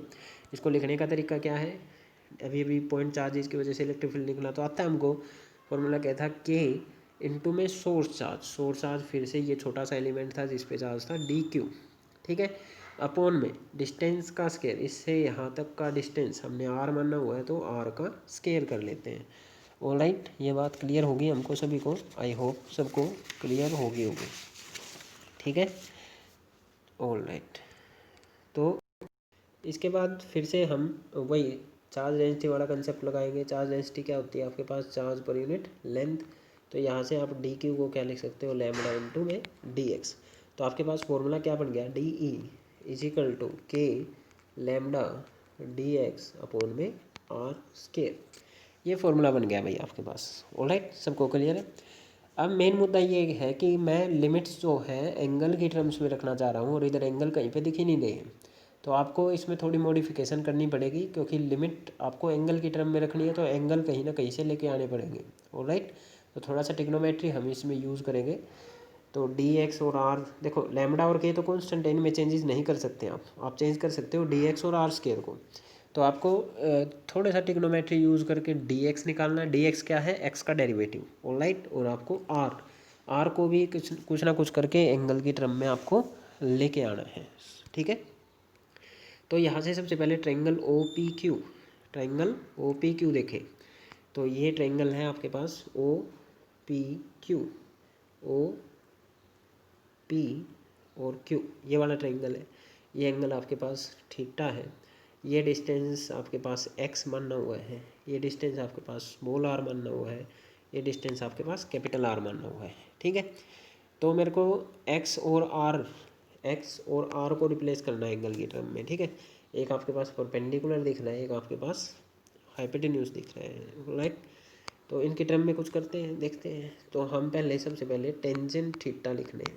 ठीक है, तो टेंजेंट थीटा आपके पास होता है परपेंडिकुलर अपॉन में बेस।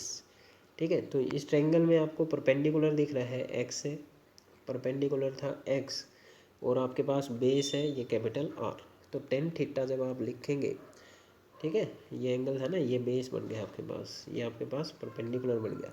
तो टेन थीटा क्या बनेगा, एक्स बाई आर। यहाँ से एक्स निकालो तो एक्स बनेगा आपके पास आर टेंजेंट थीटा। मेरे को एक्स नहीं चाहिए था, उस फॉर्मूले के अकॉर्डिंग डी एक्स चाहिए था, मतलब डेरिवेटिव ऑफ दिस।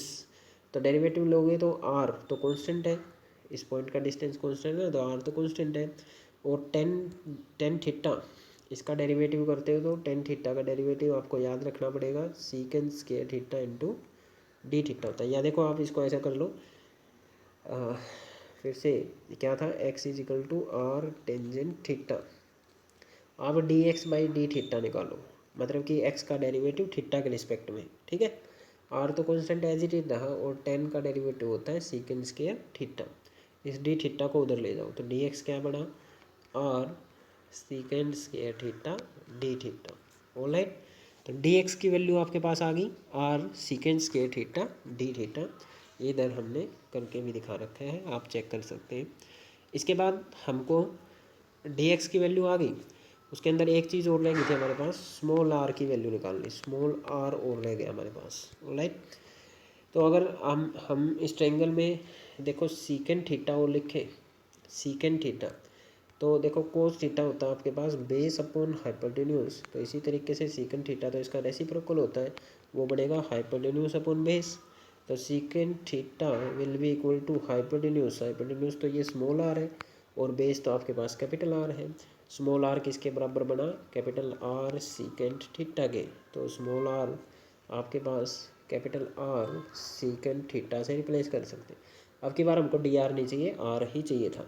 ठीक है, तो आपके पास आर की वैल्यू आ गई और डी एक्स की वैल्यू आ गई, दोनों की वैल्यू आ गई।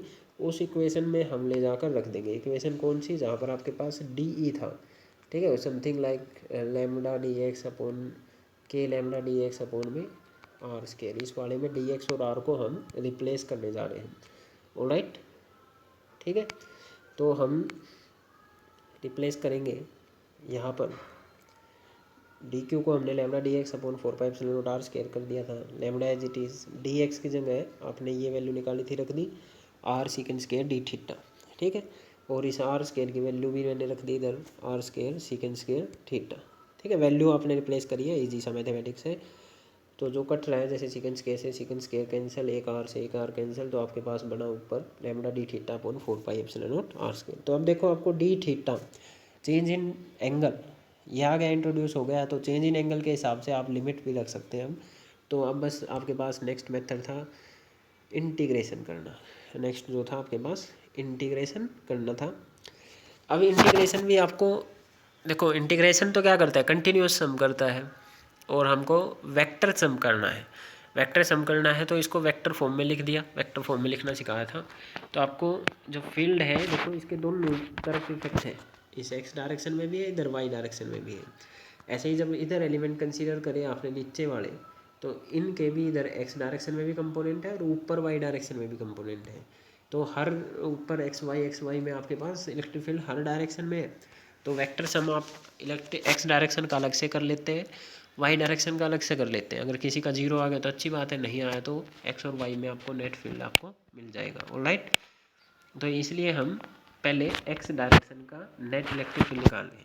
तो नेट एक्स डायरेक्शन का इलेक्ट्रिक फील्ड निकालना है तो एक्स डायरेक्शन में जितने भी स्मॉल स्मॉल कंपोनेंट्स आए थे उन सबको जोड़ दो। नेट अगर आपको वाई का निकालना है तो वाई डायरेक्शन में जितने भी स्मॉल स्मॉल कंपोनेंट हैं इलेक्ट्रिक फील्ड के उन सबको जोड़ दो। तो वाई डायरेक्शन के सारे जुड़ जाएंगे। वेक्टर सम कर रहे हैं, वेक्टर सम का मतलब है आपके पास पॉजिटिव एक डायरेक्शन वाले ऐड होंगे या पॉजिटिव डायरेक्शन वाले सब्ट्रैक्ट होंगे। ऑलराइट, तो एक्स डायरेक्शन में अगर कोई इधर है तो वे घट जाएंगे अपने आप ही, इसलिए वेक्टर सम कर रहे हैं, वेक्टर फॉर्म में लिखकर उसके बाद सोल्व कर रहे हैं। ऑलराइट, तो वेक्टर फॉर्म तो लिख दी थी हमने, ये वेक्टर फॉर्म तभी लिखी हमने ये ताकि एक डायरेक्शन के ऐड हो सके, दूसरी डायरेक्शन के आपके पास घट सके। तो एक्स डायरेक्शन का निकालने के लिए एक्स वालों का इंटीग्रेशन कर देंगे डी ई एक्स, और डी ई एक्स मतलब इलेक्ट्रिक फील्ड का एक्स कंपोनेंट, इलेक्ट्रिक फील्ड का एक्स कंपोनेंट कितना है, एक्स की डायरेक्शन में डी ई का कोस कंपोनेंट बना था ना, तो d E cos theta. Alright, तो डी ई की वैल्यू तो अभी देख के आए थे हम, यहाँ से डी ई की वैल्यू हमारे पास ये आई थी, lambda d theta upon 4 pi epsilon not r. तो डी ई को हमने रिप्लेस कर दिया lambda upon 4 pi epsilon not r into में डी थीटा से रिप्लेस कर दिया, और साथ में ये कोस थीटा भी था, ये इधर है, और लिमिट हमने क्या रखी -θ1 से θ2। अब देखो ये लिमिट कैसे माइनस में क्यों गई, क्योंकि देखो इसके बाद एंगल जो ये है और ये एंगल है, इनका इलेक्ट्रिक फील्ड नीचे वाला था, उनका इलेक्ट्रिक फील्ड ऊपर वाला था, तो इनके एक वाले एंगल को, इस रेफरेंस लाइन से नीचे के एंगल को अगर नेगेटिव ले रहे हो तो ऊपर के को पॉजिटिव लेना पड़ेगा, वो आपकी मर्जी है, नीचे वाला नेगेटिव लो या ऊपर वाला पॉजिटिव। तो -θ1 से +θ2 तक आप इसको मान लेंगे, ये रेफरेंस है ना, जैसे वाई एक्सिस ही लगा लो, तो नीचे के नेगेटिव ऊपर के पॉजिटिव, इस तरीके से। ऑलराइट, तो आपने लिमिट रखी इधर -θ1 से θ2। तो कोस थीटा का जो इंटीग्रेशन सोल्व करना रह गया, कोस थीटा का इंटीग्रेशन होता है साइन थीटा, याद रख लेंगे आप, और लिमिट होगी -θ1 से θ2। अब क्या करना होता था आपको, upper limit minus lower limit, तो ये बन जाएगा आपके पास upper limit sine θ2 minus lower limit sine minus का θ1, लोअर लिमिट माइनस की θ1, और हमको साइन में पता है कि ये नेगेटिव साइन बाहर आ जाता है, तो आपके पास ये सोल्व होकर बनेगा साइन θ2 प्लस का साइन θ1। ठीक है, तो ये प्लस साइन यहाँ इसलिए आया है। ऑलराइट, ठीक है, ये तो हो गया एक्स डायरेक्शन में जो इलेक्ट्रिक फील्ड का कंपोनेंट बनने वाला है, मेन यही है। ठीक है, lambda upon 4 pi epsilon not R sine θ2 plus sine θ1। अब हम वाई डायरेक्शन का भी निकाल लेते हैं। वाई डायरेक्शन के जितने भी कंपोनेंट हैं ऊपर और नीचे वे जोड़ने हैं, वेक्टरली जोड़ने हैं, ऊपर के अगर पॉजिटिव ले रहे हो तो नीचे के नेगेटिव लेने पड़ेंगे, वो इंटीग्रेशन अपने आप कर देगा अगर आप वेक्टर फॉर्म में इनको लिख रहे हैं। ठीक है, ऑलराइट, जो हमने ई वाई का ये देखा था, वाई कंपोनेंट ये नेगेटिव में था पहले से ही, ये बनाए थे ना हमने कंपोनेंट्स, एक बार फिर से शो कर दे रहा हूँ। ये इधर कोस कंपोनेंट आया था, इधर साइन कंपोनेंट आया था, E sine theta D E sine theta, तो ये नेगेटिव वाई डायरेक्शन है इसलिए माइनस साइन आया था। ऑलराइट, ठीक है, तो इधर मैंने इसलिए पहले ही माइनस साइन शो करा है। डी की वैल्यू तो वही है, lambda d theta upon 4 pi epsilon not r, वो रख दी इंटू में साइन थीटा डी थीटा। अब की बार साइन थीटा का इंटीग्रेशन है, साइन का होता है माइनस का कोस। ठीक है, तो साइन का आप माइनस कोस कर देंगे, तो यहाँ से आपके पास कोस का होता है साइन और साइन का होता है माइनस कोस, तो ये माइनस साइन आपके पास कैंसिल हो जाएगा, ये प्लस का हो जाएगा। ठीक है, इसको ठीक कर लेंगे। इसके बाद आपके पास upper limit minus lower limit करेंगे तो कोस θ2 माइनस का कोस θ1 बन जाएगा। ठीक है, इस तरीके से आपके पास वाई कंपोनेंट भी निकल गया, एक्स कंपोनेंट भी निकल गया। ठीक है, अब देखो इसमें एक थोड़ा सा स्पेशल केस में कर रहा हूँ, अगर ये जो रोड थी इसके बिल्कुल बाई सेक्टर पर ये पी पॉइंट होता, अगर बाई सेक्टर पे पी पॉइंट होता तो ऊपर जितना एंगल बन रहा है नीचे भी उतना ही एंगल बनना था, ये भी थीटा ये भी थीटा। अगर दोनों एंगल थीटा थीटा बन रहे हैं तो जो ये वाला फॉर्मूला आया है इसमें मैं इसको भी थीटा कर दूँ इसको भी थीटा कर दूँ, तो दोनों कैंसिल हो जाएंगे, मतलब कि वाई कंपोनेंट तो बचा ही नहीं अगर बाई सेक्टर पे रखा है। वाई कंपोनेंट क्यों नहीं बचा, देखो इसको फिजिक्स से समझते हैं। ये रोड थी, ऊपर वाले जो भी एलिमेंट कंसीडर कर रहे थे वो इलेक्ट्रिक फील्ड इस डायरेक्शन में लगा रहे थे, थीटा एंगल था, इधर आपके पास उस इलेक्ट्रिक फील्ड का कोस कंपोनेंट जा रहा था, इधर आपके पास उस इलेक्ट्रिक फील्ड का साइन कंपोनेंट जा रहा था। ऐसे ही नीचे वाला एलिमेंट इधर फील्ड लगा रहा था, उसका ये भी थीटा एंगल था। ठीक है, ये भी आपके पास एक बार अलग से दिखा देता हूँ, नीचे वालों का ये इलेक्ट्रिक फील्ड था, ये थीटा एंगल था, तो इधर कोस कंपोनेंट था, इधर साइन कंपोनेंट था। तो वाई डायरेक्शन में जितना ऊपर साइन कंपोनेंट आया उतना ही नीचे साइन कंपोनेंट आया। ठीक है, तो ये तो वाई वाले कैप वाले जितना ऊपर वेक्टर उतना ही नीचे वेक्टर है, कैंसिल हो गया, तो वाई में तो कुछ बचा ही नहीं इलेक्ट्रिक फील्ड। अगर एंगल सेम है तो वाई में कुछ इलेक्ट्रिक फील्ड बचा ही नहीं, तो इसलिए वाई का 0 आ रहा है। एक्स का क्यों बच गया, क्योंकि चाहे ऊपर वालों का देख लो उसका भी कोस कंपोनेंट इधर जा रहा है, चाहे नीचे वालों का देख लो उसका भी कोस कंपोनेंट इधर जा रहा है, तो इनकी तो डायरेक्शन सेम है, ये कभी भी कैंसिल आउट नहीं होंगे, दोनों जुड़ने वाले हैं। तो एक्स में जीरो नहीं बनेगा, वाई के चांसेस है जीरो होने के, जितना ऊपर उतना ही नीचे हो जाए तो जीरो हो जाएगा। ठीक है, तो अगर बाई सेक्टर पे है तो थीटा 1 और थीटा 2 थीटा रखोगे तो ये जीरो बन जाएगा, वाई कैप आपके पास जीरो बन गया। और उस टाइम पे थीटा थीटा बराबर करेंगे तो एक्स में कितना बन जाएगा आपके पास formula, theta sine theta plus sine theta 2 sine theta, इसको कैंसिल करना चाह रहे हो तो ये आपके पास बाई सेक्टर एक केस किया है, स्पेशल केस, वरना जनरल आंसर आपके पास ये बनेगा। ऑलराइट, ठीक है, ये था आपके पास एक रोड की वजह से आपने क्या निकालना है, electric field intensity at axial point and at the which point, equatorial point. जो हमारे पास टॉपिक है वो है electric field due to a charge ring. ठीक है, तो इसकी वजह से आपको इलेक्ट्रिक फील्ड इंटेंसिटी निकालनी है at the axial point. Axial क्या होते हैं, जो इसके सेंटर से जो लाइन जा रही है, ठीक है, उसको एक्सिस बोलते हैं। उसके राइट में लेफ्ट में कहीं पर भी आपको इलेक्ट्रिक फील्ड इंटेंसिटी निकालना है। ऑलराइट, तो देखो पहले रिंग आपको पता तो हो रिंग क्या है, कुछ जैसे रिंग या डिस्क वर्ड आपके पास यूज़ होते हैं, तो इनका पता होना चाहिए कि रिंग या डिस्क आपके पास क्या है। रिंग जैसे आपके पास रिंग जो होती है ना आपके पास, जैसे जो फिंगर में पहनते हैं रिंग वैसी ही होती है। और रिंग आपके पास क्या रहती है, आपके पास बीच से खाली रहती है। ठीक है, ऐसी बीच में जो स्पेस होता है आपके पास, बस आउटर सरफेस रहता है आपके पास। और डिस्क जैसे आपने या डिस्कस थ्रो देखा हो, या कोई सीडी या डीवीडी अगर आपने देखी हो, अगर डीवीडी या सीडी से बीच से होल निकाल दिया जाए तो ये जैसे डिस्क होगी, ये बीच से आपके पास फिल होती है, भरी होती है। ठीक है, ये डिस्क होती है आपके पास। डिस्क के पास सरफेस होता है, रिंग के पास बस ये आउटर लेंथ होती है आपके पास, बीच से खाली है आपके पास। राइट, रिंग के पास सरफेस नहीं है, रिंग के पास बस ये लेंथ होती है। ठीक है, डिस्क के पास आपके पास सरफेस होती है, वॉल्यूम नहीं होती। तो रिंग और डिस्क आपको समझ में आ गया। एक डिस्क को आप बहुत सारी रिंग से बना हुआ कंसीडर कर सकते हैं। जैसे अगर आपने सीडी देखी हो तो सीडी के अंदर लाइनें बनी होती है ऐसी बहुत सारी बहुत सारी बहुत सारी, है ना। तो बहुत सारी रिंग मिलकर एक डिस्क बनाती है, एक बहुत सारी रिंग जिनकी कुछ थिकनेस है वे मिलकर एक डिस्क बनाती है। तो ये पता होना चाहिए हमको। ये 11th क्लास में डिस्क या रिंग इन सब की वजह से हमने मोमेंट ऑफ इनर्शिया वगैरह निकाला था उधर। ऑलराइट, तो वहाँ पे इसका कंसेप्ट हम ऑलरेडी पढ़ चुके हैं। तो रिंग और डिस्क में और कुछ ज़्यादा जानने की आपको जरूरत नहीं है। तो स्टार्ट करने जा रहे हैं। एक रिंग है, चार्ज रिंग है, उस पर पॉजिटिव चार्ज भी हो सकता है या फिर आपके पास नेगेटिव चार्ज भी हो सकता है। तो उसके एक्सिस पे आपको इलेक्ट्रिक फील्ड निकालना है। मेथड हमारे पास सेम रहने वाले हैं सारे के सारे ही। आपको एक छोटा सा एलिमेंट कंसीडर करना है, छोटे से एलिमेंट की वजह से उस पॉइंट पर आप डायरेक्ट पॉइंट चार्जेस की तरह जो लॉ लगाते हैं उसी तरीके से इलेक्ट्रिक फील्ड लिख देंगे। फिर आपको वेक्टर सम करना है। वेक्टर सम करना है तो उस इलेक्ट्रिक फील्ड को आप कंपोनेंट्स की फॉर्म में लिख ले, वेक्टर फॉर्म में लिख ले और फिर इंटीग्रेशन कर देंगे, एक बार एक्स डायरेक्शन में एक बार वाई डायरेक्शन में। ऑलराइट, एक्स और वाई में क्यों कर रहे हैं, क्योंकि आपको वेक्टर सम करना है, ध्यान देना। वेक्टर सम करना है तो आपको वेक्टर फॉर्म में ही इसको अप्लाई करना पड़ेगा। ठीक है, आप डायरेक्ट जोड़ देंगे तो भैया तो स्केलर सम हो जाएगा, स्केलर सम से आंसर नहीं आएगा। वेक्टर सम और scalar sum are two different things. ठीक है, तो वेक्टर और स्केलर का एडिशन अलग अलग तरीके से होता है, ये वेक्टर लॉज में हम पढ़ चुके हैं वेक्टर्स के कंसेप्ट में। ऑलराइट, तो तरीका वही है, स्टेप्स वही है, तो आपको बस उनको फॉलो करना है और ये याद रखना है, रिंग के पास बस लेंथ होती है, डिस्क के पास आपके पास सरफेस एरिया होता है। तो ये रिंग वाला एक तरीके से इम्पोर्टेंट टॉपिक भी है, और ये ज़्यादा इम्पोर्टेंट आपके पास मैग्नेटिक फील्ड में, जब रिंग की वजह से मैग्नेटिक फील्ड निकालना आएगा तब है।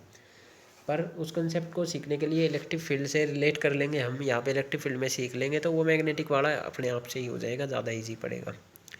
ठीक है, ज़्यादातर एग्जाम में वो रिंग का जो क्वेश्चन आता है वो मैग्नेटिक फील्ड निकालने का आता है। बिल्कुल सिमिलर टाइप के टॉपिक उधर आने वाले हैं मैग्नेटिक फील्ड में। तो स्टार्ट कर रहे हैं। ये आपके पास एक रिंग है, पॉजिटिवली चार्ज रिंग मान ली। इसकी रेडियस जो है वो आपके पास मान ली, सपोज कर लो कैपिटल आर है। रिंग के ऊपर मान लो टोटल चार्ज क्यू है, ये टोटल चार्ज है, ध्यान देना। तो लैम्डा, अगर मैं पूरी रिंग के लिए बात करूँ तो क्या है, लैम्डा क्या होता है, चार्ज पर यूनिट लेंथ। तो लैम्डा क्या बनेगा, चार्ज। और रिंग की लेंथ क्या है, रिंग की तो ये लेंथ है, ये कितनी होती है 2πr, सरकमफ्रेंस है ना भाई 2πr। तो लैम्डा कितना बनेगा, Q/2πr। ये अभी तक हमको नोन है, राइट। तो इस पॉइंट पे ये इसका ये एक्सिस है, ये P पॉइंट है, इस P पॉइंट पे आपको इलेक्ट्रिक फील्ड निकालना है। तो मेथड क्या है, पॉइंट चार्ज कंसीडर कर लो, वो सपोज एलिमेंट कंसीडर कर लो। तो मैंने ये एक छोटा सा एलिमेंट कंसीडर करा, इस एलिमेंट पे भी तो कुछ चार्ज आएगा। इस एलिमेंट पे चार्ज मैंने मान लिया, सपोज करो dq चार्ज आ रहे हैं। इस एलिमेंट की भी तो कुछ लेंथ होगी, वो मान ली कि हमने dl लेंथ है। ठीक है, जैसे पहले करते आए थे वैसा का वैसा ही है। ठीक है, ऑलराइट। तो अब दूसरा मेथड क्या होता था, दूसरा स्टेप क्या होता था, इसकी वजह से इसको पॉइंट चार्ज मान के इधर इलेक्ट्रिक फील्ड निकाल दो। ठीक है, ये पॉजिटिव है तो पॉजिटिव की वजह से अगर यहाँ पे आप आगे एक पॉइंट चार्ज मानते हो तो उस पर फोर्स उसी डायरेक्शन में पॉजिटिव रिपेल करेंगे। और एक पॉजिटिव चार्ज जिस तरफ फोर्स फील करता है इलेक्ट्रिक फील्ड उसी डायरेक्शन में होता है। तो आपका इलेक्ट्रिक फील्ड जो है इसी डायरेक्शन में बनने वाला है ये, क्योंकि ये फोर्स उसी डायरेक्शन में फील करेगा। ठीक है, तो ये आपने एक छोटा सा इलेक्ट्रिक फील्ड मान लिया DE। ऑलराइट। तो मान लो ये आपके पास थीटा एंगल है तो ये भी थीटा एंगल होगा। ये आपके पास मान लिया इससे r डिस्टेंस दूरी पे था, तो आप डायरेक्ट इलेक्ट्रिक फील्ड लगाओगे DE। फॉर्मूला क्या होता था, K इंटू सोर्स चार्ज ये है DQ अपॉन में डिस्टेंस का स्केयर, यहाँ से उस पॉइंट का डिस्टेंस कितना है r, उसका स्केयर। K को आप 1/4πε0 भी लिख सकते हैं। तो K dQ/r स्केयर। फिर से दूसरे स्टेप में क्या आता था, इस DQ को आपको रिप्लेस करना होता था चार्ज डेंसिटी का यूज़ करके। ठीक है, तो चार्ज डेंसिटी का यूज़ करके DQ को हम रिप्लेस कर सकते हैं। क्या बनेगा भाई, चार्ज डेंसिटी। तो charge density lambda is equal to charge per unit length. Length जो भी कंसीडर करो DL DX वो आपकी मर्जी है। ठीक है, तो यहाँ से आपके पास DQ कितने के बराबर आ जाएगा, लैम्डा इंटू DL। और अगर आप DX कंसीडर करना चाहे तो लैम्डा इंटू DX। वो आपकी मर्जी है कि इस एलिमेंट की लेंथ आप DX मान रहे हैं या DL। ऑलराइट, ठीक है। तो अब फिर से आपको जब देखो, एक इस एलिमेंट की वजह से यहाँ पे इलेक्ट्रिक फील्ड ऐसा आया, इसके दो कंपोनेंट आपके इधर बन रहे हैं। देखो ये बोले ऐसा दिखा रहा हूँ, इलेक्ट्रिक फील्ड ये आया DE, इधर थीटा एंगल है। तो वेक्टर सम करना तो इसको वेक्टर नोटेशन में दिखाओ, जिस तरफ एंगल है उस तरफ इसका कौन सा कंपोनेंट जाएगा, DE कोस थीटा। और उसको बीच में रख के इधर कौन सा कंपोनेंट जाएगा, DE साइन थीटा। ये इस वाले की वजह से आया। ध्यान देना, एक वर्टिकली बिल्कुल उस वाले पॉइंट के बिल्कुल अपोजिट एंड पर, इस वाले एंड पर आप एक और कोई एलिमेंट कंसीडर कर सकते हो उतने ही चार्ज का। ठीक है, उसकी वजह से इस पॉइंट पर इलेक्ट्रिक फील्ड ऐसा ऊपर की तरफ जाएगा। और क्योंकि ये रिंग के बिल्कुल आउटर बाउंड्रीज हैं तो ये एंगल और ये एंगल बराबर बनेगा आपके पास, है ना। तो अब क्या केस बन जाएगा आपके पास, ये इलेक्ट्रिक फील्ड है DE, उतना ही एंगल है, तो इधर DE कोस थीटा गया, इधर DE साइन थीटा गया। ठीक है, और एक DE साइन थीटा नीचे भी था पुराने वाले केस से। तो ये वाई वाले तो पहले ही कैंसिल होते दिख रहे हैं, पर फिर भी आप या तो वाई वाला इधर कैंसिल ही हो रहा है। वो पिछली बार जो रोड में जो केस हुआ था ना बाइसेक्टर वाला, जिसमें एंगल सेम हो गए थे, यहाँ पे तो पहले ही एंगल सेम है, तो वाई में तो जीरो आंसर आने वाला है। ठीक है, फिर भी आप स्टेप्स को फॉलो करते हुए एक्स और वाई दोनों डायरेक्शन में निकाल सकते हैं, आपका वाई में जीरो ही आंसर आएगा। ऑलराइट, क्योंकि एंगल बराबर आपकी बार। ठीक, ओके। तो बचेंगे कौन से आपके पास, सिर्फ एक्स कंपोनेंट। इस वाले का भी एक्स कंपोनेंट इधर जा रहा है, इस वाले का भी एक्स कंपोनेंट इधर ही जा रहा है, तो दोनों के एक्स एक्स कंपोनेंट जुड़ने वाले हैं आपके पास। तो बचेगा कौन सा, सिर्फ ई का एक्स कंपोनेंट। और एक्स कंपोनेंट कौन सा आपके पास, इधर कौन सा कंपोनेंट है, DE कोस थीटा। देखो इसका इधर कौन सा कंपोनेंट गया था, DE कोस थीटा। नीचे वाले का भी इधर कौन सा कंपोनेंट गया था, DE कोस थीटा। दोनों का वही गया हुआ है, तो जुड़ेंगे कौन से, कोस थीटा वाले। तो कोस थीटा वाला जोड़ दो और उसका इंटीग्रेशन कर देंगे। ठीक है, इंटीग्रेशन जब आप करेंगे तो इंटीग्रेशन में एक बार DE की वैल्यू रख दो। DE की वैल्यू हमारे पास क्या थी, DQ/4πε0। ठीक है, इतना लिख दिया, इनटू में R स्केयर। देखो भैया R क्या था, R तो ये था, ये परपेंडिकुलर, ये बेस, ये हाइपोटेन्यूज। तो हम सबको पता है पाइथागोरस थ्योरम से, जो ये R बनेगा आपके पास, ये अंडर रूट दिस का स्केयर प्लस बेस का पर बेस का स्क्वायर प्लस परपेंडिकुलर का स्क्वायर, ठीक है। तो ये r square plus x square आपके पास बनने वाला है, तो इधर वही लिखा हुआ है r square plus x square, ठीक है। और उसके बाद डी ई की वैल्यू रख दी, अब बचा कोस थीटा, तो ये कोस थीटा इधर इंट्रोड्यूस कर दिया। अब देखिए अब की बार एंगल का कोई रोल नहीं है, आप एंगल के बेस पे इंटीग्रेशन नहीं कर रहे हैं, ठीक है, क्योंकि एंगल तो उधर सेम बन रहे हैं, एंगल चेंज नहीं हो रहे इधर इस पॉइंट पर। देखो ये रिंग ऐसे रखी है, ये वाला हिस्सा कागज़ से बाहर है, ये वाला हिस्सा कागज़ से अंदर है, और जो एक चीज़ है कागज़ के ऊपर है, ठीक है। ये ऐसा बाहर है, एक अंदर है आपके पास, और कागज़ के अंदर ऐसी रिंग है आपके पास, दिख रहा होगा। तो इंटीग्रेशन करना है तो कोस थीटा, आप इस ट्रायंगल में कोस थीटा बता सकते हैं कितना है, ये ऐसा आर, ये स्मॉल आर, और ये एक्स, ये एंगल थीटा, ये परपेंडिकुलर, तो ये तो बन गया बेस, बेस अपॉन हाइपोटेन्यूज, वो क्या बनता है आपके पास कोस थीटा। तो कोस थीटा को आप एक्स बाई आर लिख सकते हैं, और आर तो पाइथागोरस थ्योरम से under root r square plus x square के बराबर है। तो कोस थीटा क्या बना, x upon under root r square जमा का एक्स स्क्वायर, तो आपने कोस थीटा को क्या लिख दिया, x upon under root r square plus x square, ठीक है। अंडर रूट को 1/2 पावर भी लिख सकते हैं। इंटीग्रेशन से वे चीज़ें बाहर निकल जाती हैं जिसके साथ डी नहीं लगा हुआ, डी आपके साथ आप ध्यान दें तो डी आपके पास क्यू के साथ लगा हुआ है, तो इसको छोड़ के बाकी सब इंटीग्रेशन से बाहर आ सकते हैं क्योंकि वे कांस्टेंट कंसीडर करे जाएंगे। तो बाकी सारी ही चीज़ें, किसी में भी क्यू नहीं दिख रहा तो सब बाहर आ गया बाहर, अंदर इंटीग्रेशन में बचा डी क्यू। तो डी क्यू का इंटीग्रेशन का मतलब क्या है, डी क्यू एलिमेंट्स कंसीडर करते जाओ, और डी क्यू को जोड़ते जोड़ते जोड़ते जोड़ते सारी रिंग के ऊपर के डी क्यू को जोड़ देगा इंटीग्रेशन, और पूरी रिंग का जब डी क्यू ये जुड़ेगा तो टोटल चार्ज आ जाएगा वो, तो भाई डी क्यू सारे को जोड़ते जोड़ते जाओगे पूरी रिंग पर, एक बार घूम जाओगे तो आपके पास सब डी क्यू जुड़ के तो टोटल चार्ज दे देगा रिंग का, और रिंग का टोटल चार्ज तो कैपिटल क्यू था। तो इंटीग्रेशन सोल्व हो के कितना आने वाला है, कैपिटल क्यू। डी क्यू का इंटीग्रेशन सोल्व हो के कितने वाला है, कैपिटल क्यू। तो ई एक्स आपके पास बन गया, ये सारी चीज़ तो एज इट इज़, और इंटीग्रेशन की जगह आपने कैपिटल क्यू रख दिया। तो ये फॉर्मूला आपके पास बनने वाला है रिंग की वजह से एक्सियल पॉइंट पर इलेक्ट्रिक फील्ड का।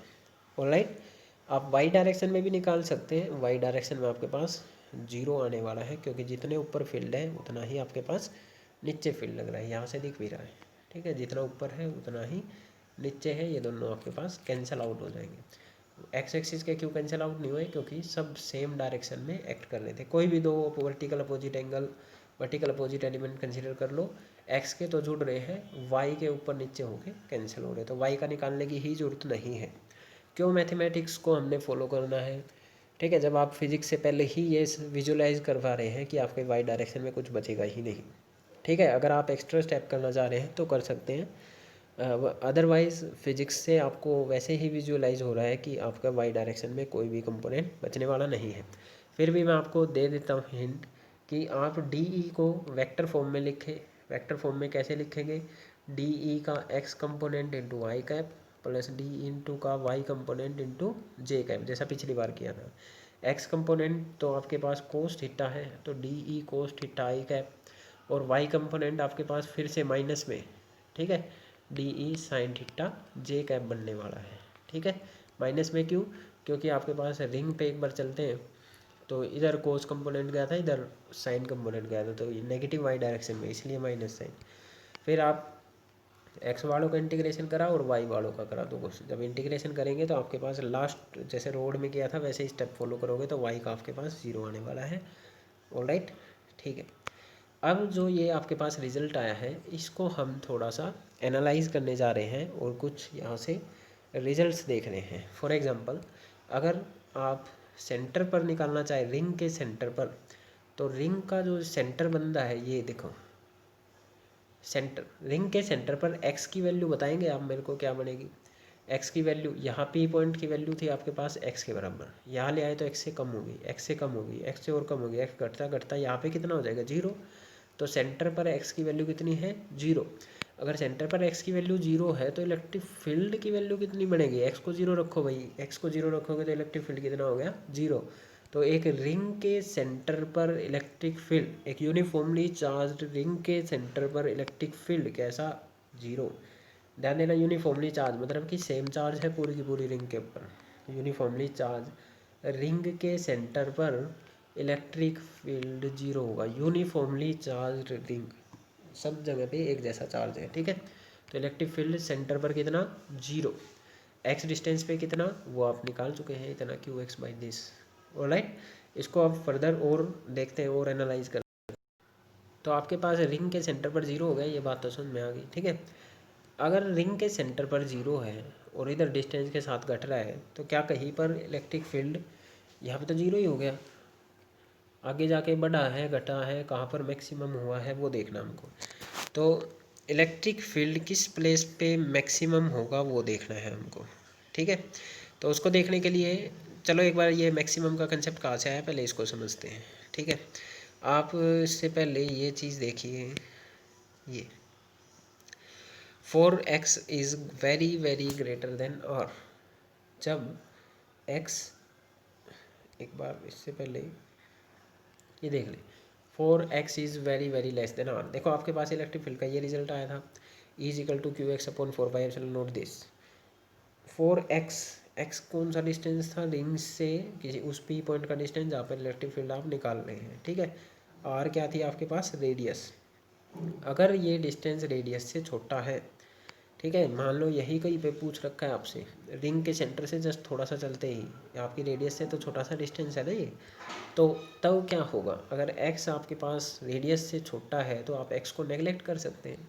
इस टर्म में आप x को नेगलेक्ट कर सकते हैं। ध्यान देना, ये मल्टीप्लिकेशन वाला नेगलेक्ट नहीं होगा, मल्टीप्लिकेशन को आप नेगलेक्ट नहीं कर सकते। मल्टीप्लिकेशन आपके पास एक किसी भी टर्म में बहुत बड़ा चेंज ला सकती है, चाहे वो छोटा सा चीज़ से मल्टीप्लाई करी जाए।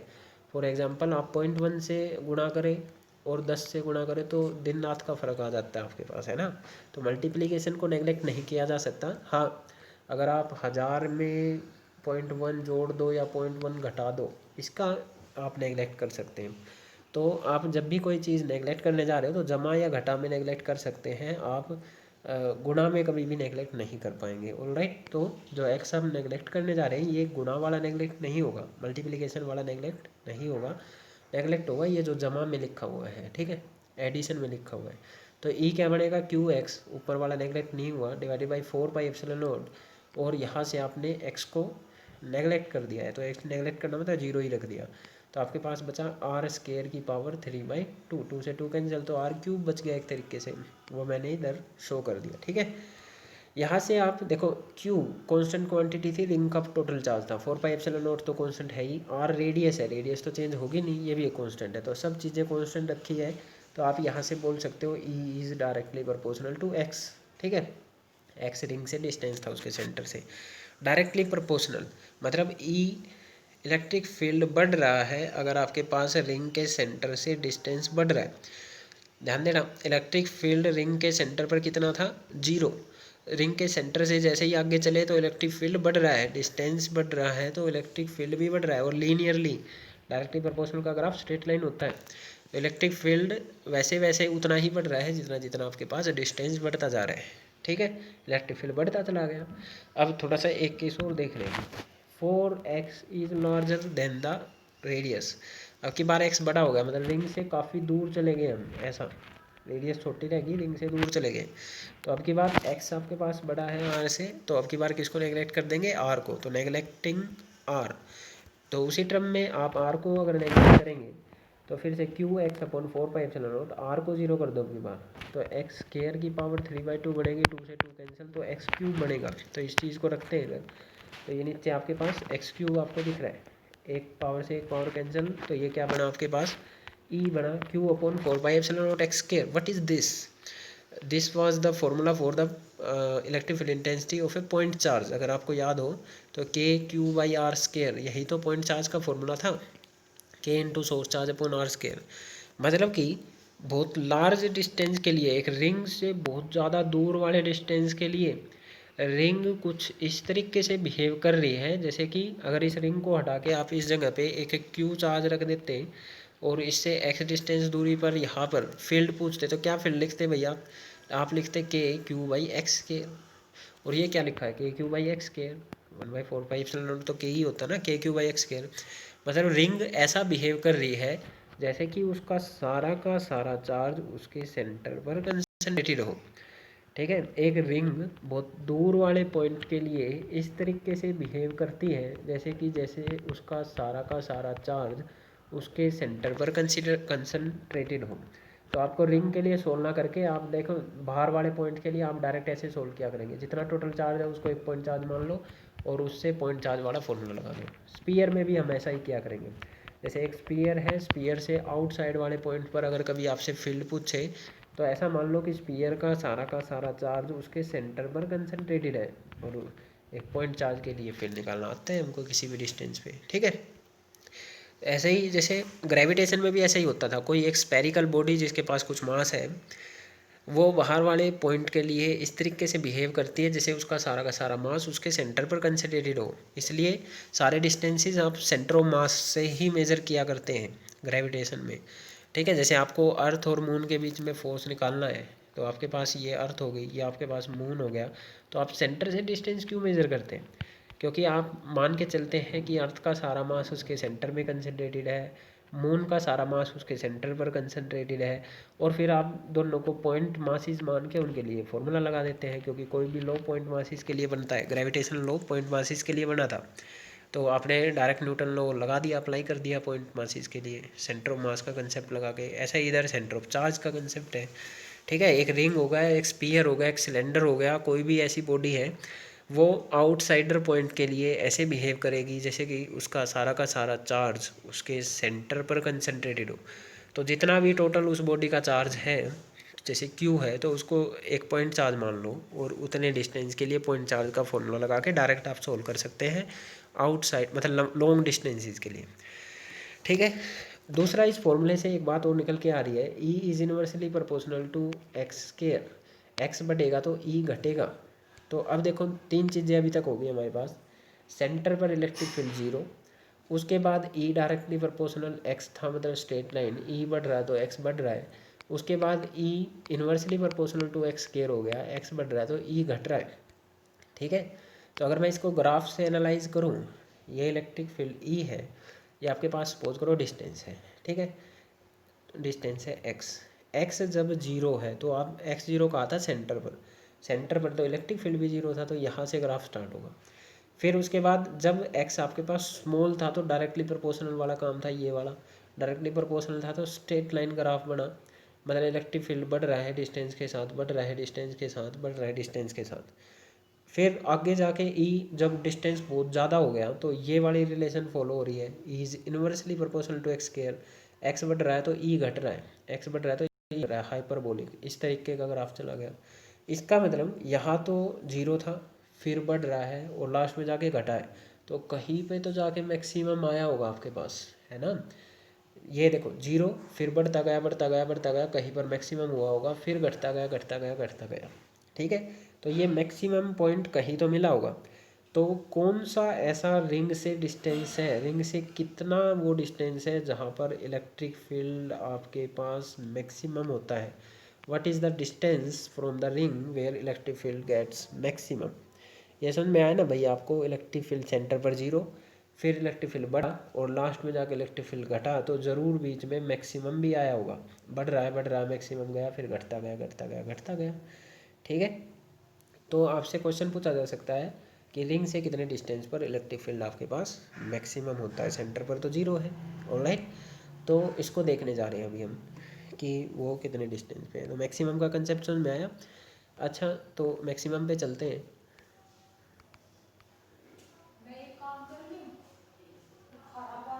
ऑलराइट, ये रहा मैक्सिमम का कंसेप्ट। ठीक है, तो देखो मैक्सिमम के लिए जनरल हम मैथ्स यूज़ कर रहे हैं। ठीक है, मैथ्स में आपके पास तो मैक्सिमम का आपके पास देखो कंसेप्ट क्या होता है, ये मैथमेटिक्स से मैक्सिमा और मिनिमा एप्लीकेशन ऑफ डेरिवेटिव पढ़ेंगे। ठीक है, मैथमेटिक्स में आप क्या पढ़ेंगे, मैक्सिमा एंड मिनिमा। ठीक है, ये एप्लीकेशन ऑफ डेरिवेटिव्स में अगर आपके पास मैथ्स है तो उधर पढ़ेंगे। 6th चैप्टर है शायद आपका मैथ्स में, तो वहाँ पर आप इसको पढ़ने जा रहे हैं 12th क्लास में। फिर भी मैं बता दे रहा हूँ कि मैक्सिमा निकालते कैसे हैं, या मैक्सिमा का थोड़ा सा कंसेप्ट मैं इधर बता रहा हूँ।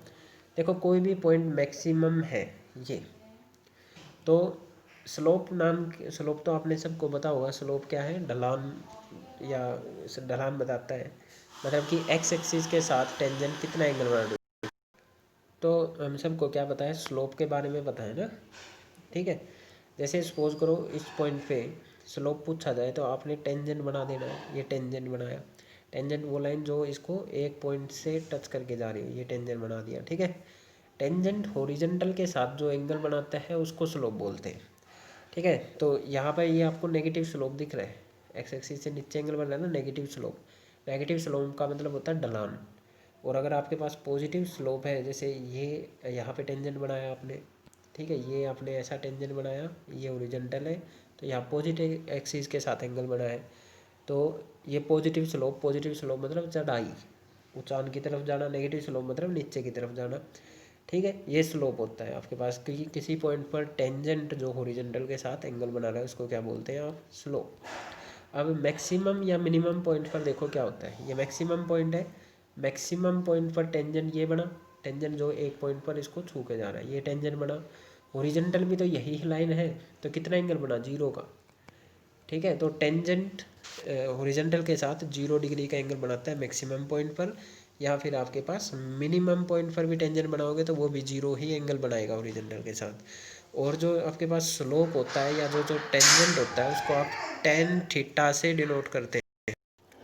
तो आपके पास जो स्लोप है मैक्सिमम या मिनिमम पॉइंट पर, स्लोप आपके पास कितना होता है? 0। ऑलराइट।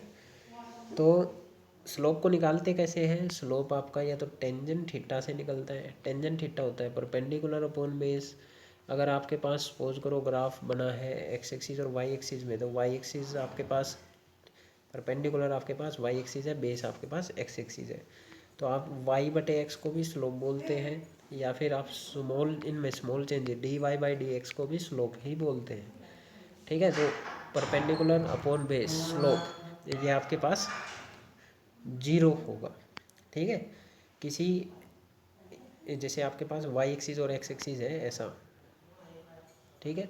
तो इस वाई एक्सिस का चेंज एक्स के रिस्पेक्ट में 0 होगा, तो आपके पास या तो मैक्सिमम पॉइंट मिलेगा या आपके पास मिनिमम पॉइंट मिलेगा।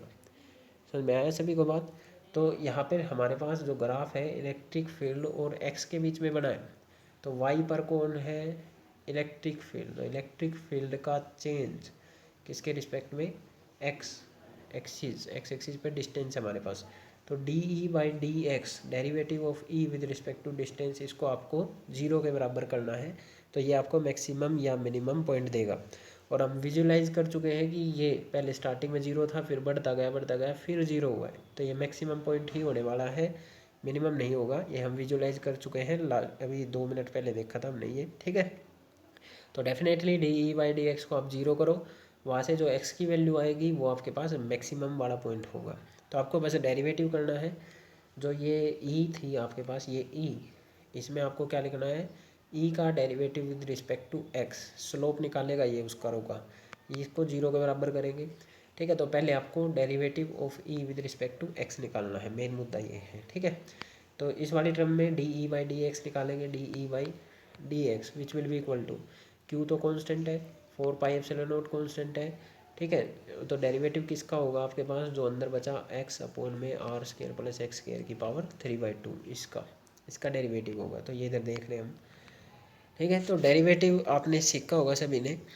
डेरिवेटिव ये u बाई वी फॉर्म का डेरिवेटिव है, ठीक है। D u by v form का डेरिवेटिव कैसे होता है आपके पास? जल्दी से बता देता हूँ। नीचे आता है आपके पास v का स्केयर, जो नीचे वाली टर्म है उसका स्केयर, इनटू ऊपर क्या आएगा? ये v as it is derivative of u minus u as it is derivative of v।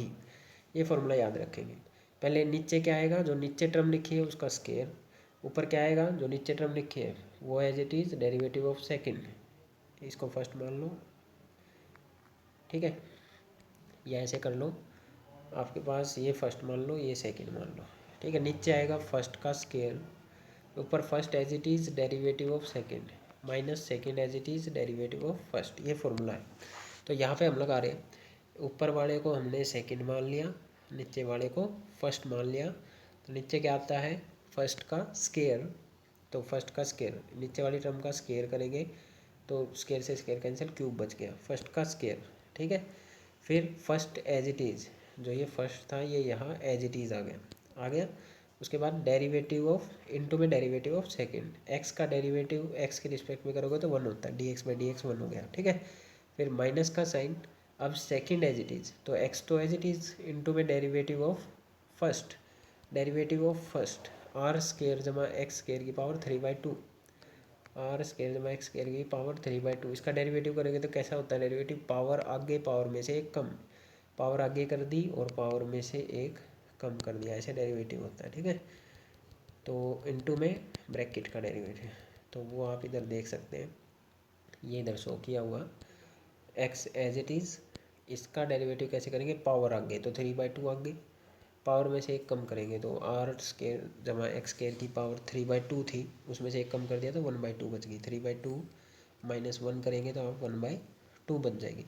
Into में डेरिवेटिव ऑफ द ब्रैकेट, जो ब्रैकेट के अंदर टर्म है फिर उसका डेरिवेटिव, आर स्केयर जमा एक्स स्केयर, इसका डेरिवेटिव अगर आप करेंगे तो कितना आएगा भैया आपके पास, आर का तो जीरो, आर तो कांस्टेंट चीज़ है, एक्स स्केयर का डेरिवेटिव हो जाएगा पावर आगे उसमें से एक कम 2x, तो यहाँ पे बच गया आपके पास 2x, ऑलराइट।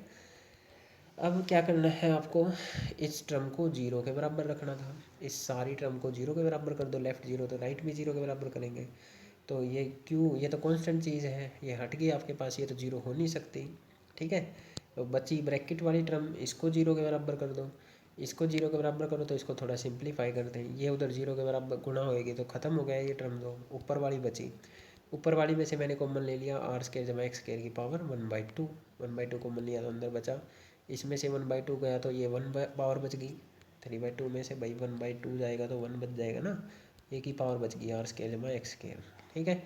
यहाँ से ये तो कॉमन ही चला गया था, कट गया तो -3x स्केयर, ये भी जीरो नहीं हो सकता, तो आपके पास बचा आर स्केयर और इसमें से ये घट गया तो माइनस का 2x square is equal to 0, और ये कितना आ गया आपके पास, यहाँ से आप x निकाल सकते हैं, ठीक है। इसके बाद आप यहाँ से x निकाल सकते हैं, x आ गया ±r/√2, प्लस माइनस का क्या मतलब है, रिंग के दोनों साइड की हम बात कर रहे हैं, ठीक है। जैसे ये रिंग है, रिंग की रेडियस का √2 टाइम्स डिस्टेंस इधर और √2 टाइम्स डिस्टेंस इधर, आपके पास इलेक्ट्रिक फील्ड मैक्सिमम मिलेगा, इससे इधर भी कम है, इससे इधर भी कम है, इधर तो जीरो है सेंटर पर, यहाँ पर आपके पास मैक्सिमम है। तो लास्ट में हमने इसको एक ग्राफ से रिप्रेजेंट किया हुआ है यहाँ पर, ठीक है। ये इलेक्ट्रिक फील्ड वाला एक्सिस है, ये डिस्टेंस वाला एक्सिस है, आपके पास ओरिजिन पे तो जीरो है, फिर ये स्ट्रेट लाइन बढ़ा, मैक्सिमम हुआ कितने पे, x=r/√2 पे, फिर ये घटता चला गया, ठीक है। ये वाली रिलेशन थी E inversely proportional to x square, ये वाली रिलेशन है E directly proportional to x1, similar इस तरफ भी बनेगा, माइनस में भी से शो हो रहा है। तो ये ग्राफ आपके पास इम्पोर्टेंट है, ये था आपके पास एक यूनिफॉर्मली चार्ज रिंग की वजह से इलेक्ट्रिक फील्ड का कंसेप्ट। अब हमारे पास इन डेरिवेशंस में आज का लास्ट टॉपिक है electric field due to a disc. Disc मैं पहले ही बता चुका हूँ आपको कि एक डिस्क को आप कंसीडर कर सकते हैं कि वो बहुत सारी रिंग से बन के मिली है, ठीक है। डिस्क आपके पास सॉलिड होती है, उसके पास सरफेस है अंदर, ठीक है, ऐसा डिस्क है, इसकी वजह से इस पी पॉइंट पर इलेक्ट्रिक फील्ड निकालना है। तो आप डिस्क को मान सकते हैं कि कुछ थिकनेस वाली रिंग से मिलके बनी हुई है, ऐसी बहुत सारी रिंग आप कंसीडर कर सकते हैं, एक थिकनेस की, ये फिर ये फिर ये फिर ये, एक के बाद कंटिन्यूसली लगी हुई है, ये गैप भी नहीं है, ठीक है, कंटिन्यूसली करोड़ों रिंग्स ऐसे लगी हुई है, तो वह सब मिलकर क्या एक डिस्क ही बना देगी ना आपके पास, ऑलराइट। और उनमें से मैं एक जनरल एक ये रिंग मान लेता हूँ, तो एलिमेंट अब की बार कैसा कंसिडर किया मैंने, एक रिंग टाइप का, ठीक है। तो ये एक रिंग टाइप का आपने एक एलिमेंट कंसिडर कर लिया, ठीक है। इसकी वजह से इस पी पॉइंट पर इलेक्ट्रिक फील्ड निकालना है, जो ये रिंग मैंने मानी है इसकी कुछ थिकनेस भी लेनी पड़ेगी, क्योंकि थिकनेस ही तो जुड़ के आपके पास टोटल थिकनेस बनाने वाली है, ठीक है। तो मैंने क्या माना, let the surface charge density of disc is sigma, क्योंकि डिस्क के पास सरफेस होता है तो surface charge density sigma use करना है। अब सिग्मा का फॉर्मूला सरफेस चार्ज डेंसिटी क्या होती है, चार्ज अपॉन एरिया, ठीक है। तो चार्ज मैंने जो ये छोटी सी रिंग मानी है उस पर मान लिया कि DQ चार्ज है, तो चार्ज अपॉन एरिया, ये जो छोटी सी डिस्क मानी है मैंने इसकी विड्थ मानी है डी आर के बराबर। जो रिंग मैंने आपकी मानी है, रिंग की मैंने थोड़ी सी विड्थ भी माननी होगी। रिंग ऐसी है, पतली नहीं है एकदम, कुछ विड्थ भी है रिंग की। और रिंग कितनी, विड्थ कितनी है, डी आर, छोटी सी विड्थ है। रिंग की रेडियस मैंने मान ली है स्मॉल आर। ठीक है, तो इसका एरिया कितना होगा भाई, D Q charge upon area. Ring का एरिया, रिंग की दो लेंथ की मल्टीप्लिकेशन एरिया होते हैं ना भाई आपके पास। तो एरिया कितना बढ़ेगा, 2πr, एक लेंथ तो ये सीधी सीधी, इनटू में इसकी जो थिकनेस थी वो दूसरी लेंथ होगी ना, दो लेंथ की मल्टीप्लिकेशन एरिया दे देगी। तो 2πr इंटू में थिकनेस कितनी थी, dr, ये आपके पास रिंग का एरिया होगा, उस थिकनेस वाली रिंग का एरिया होगा 2πr इंटू में dr। ये सिग्मा आ गया। यहाँ से dq निकाल सकते हैं, तो dq कितना बनेगा, सिग्मा इंटू 2πr इंटू में dr। समझ में आया इतना से भी को? ठीक है, तो देखो लिखा भी हुआ है, a disc can be think of made of rings, ring से मिलके बनी हुई मानी जा सकता है डिस्क को। तो भाई रिंग का तो सोल्व कर चुके हैं हम, रिंग का तो अभी निकाला था ना हमने। देखो भाई ये रिंग ही तो है, रिंग का क्वेश्चन बन गया ये। एक रिंग की वजह से पी पॉइंट जो कि एक्स डिस्टेंस दूरी पर, वहाँ पे इलेक्ट्रिक फील्ड निकालना भी तो सीखा था हमने। क्या था फॉर्मूला, रिंग का चार्ज कितना है, डी क्यू मानना हुआ है अभी फिलहाल, वहाँ पे क्यू था हमारे पास, इधर डी क्यू है, इनटू में एक्स, वो डिस्टेंस जो उस पी पॉइंट का है, यहाँ पे एक्स ही है। ठीक है, डिवाइडेड बाई 4πε0 इंटू में एक्स स्केयर जमा रेडियस का स्केयर की पावर 3/2। तो एक रिंग की वजह से हम ऑलरेडी पढ़ चुके हैं किसी एक्स डिस्टेंस पे फील्ड निकालना, तो उसका ही रिजल्ट मैंने इधर डायरेक्ट यूज़ करा है, D Q x upon 4πε0 X square जमा। तो आपको रिंग का याद रखना है, ऑलराइट। अब बस आपको इसमें क्या करना है, डी क्यू की वैल्यू रिप्लेस कर देनी है, ये sigma into 2πr into D R. जो चीज़ें कट रही हैं उनको काट दीजिए आप, 2π से ये आपके पास कैंसिल हो गया इधर, तो आपके पास ये चीज़ें बच गई। ठीक है, अब आपको इंटीग्रेशन करना है, एक अकेली रिंग की वजह से थोड़ी निकालना, पूरा डिस्क का निकालना। तो ऐसी ऐसी तो बहुत सारी रिंग आप इस पर मान सकते हैं। तो आप अगर सेंटर से देखो, ये पूरी डिस्क थी, इसके सेंटर पे एक 0 रेडियस की रिंग मानी, फिर छोटी सी रेडियस की रिंग मानी, फिर और रिंग मानी, और रिंग मानी। तो 0 रेडियस से इस पूरी डिस्क की अगर कैपिटल आर रेडियस है, यहाँ तक इंटीग्रेट कर दूँ मैं, तो पूरा का पूरी डिस्क कवर हो जाएगी ना आपके पास। 0 रेडियस की रिंग से लेकर आर रेडियस की रिंग तक सबको अगर मैं, सबकी वजह से फील्ड लिख कर अगर मैं जोड़ दूँ, तो आपके पास क्या आ जाएगा, नेट डिस्क का आ जाएगा। तो आपको इसको इंटीग्रेशन करना है 0 से आर तक। ठीक है, तो जिसके साथ डी लगा होता है उसको छोड़ के बाकी चीज़ें बाहर आती हैं। तो आर के साथ डी लगा है, बाकी चीज़ें बाहर चलेगी। इसका आपको क्या करना है, इंटीग्रेशन। ठीक है, तो आप सपोज करो ये रिंग से ये वाई डिस्टेंस है, या फिर इसमें इंटीग्रेशन करने का तरीका क्या है, मैंने एक्स स्केयर जमा, सॉरी एक बार इसमें ही देख लेते हैं। ये रिंग थी, ये एक्स डिस्टेंस था, ये इसकी आर रेडियस थी, ये डिस्टेंस मैंने वाई मान लिया। पाइथागोरस थ्योरम से आप वाई स्केयर को लिख सकते हो आर स्केयर जमा एक्स स्केयर के। तो आर स्केयर जमा एक्स स्केयर को आप वाई स्केयर से रिप्लेस कर सकते हो, एक्स स्केयर जमा आर स्केयर को वाई स्केयर से रिप्लेस कर सकते हो। डी आर, अब मैं क्या कर रहा हूँ, मेरे को डी आर भी चाहिएगा, अगर वाई अगर लेके आ रहे हो तो आपको डी आर भी चाहिएगा। तो यहाँ से डी आर क्या आता है, डेरिवेटिव आर का। तो इस टर्म को मैं डिफ्रेंशिएट कर दूंगा, तो आपके पास डी आर आ जाएगा। ऑलराइट, तो हमने क्या किया इधर, ये इसको डिफ्रेंशिएट करो। डिफ्रेंशिएट कैसे करते हैं, देखो एक्स तो कांस्टेंट था, रिंग से एक डिस्टेंस ये आपके पास कांस्टेंट है, कांस्टेंट का डेरिवेटिव तो हो गया 0। अब आर का डेरिवेटिव करेंगे तो पावर आगे, पावर में से एक कम, इनटू में derivative of this D R.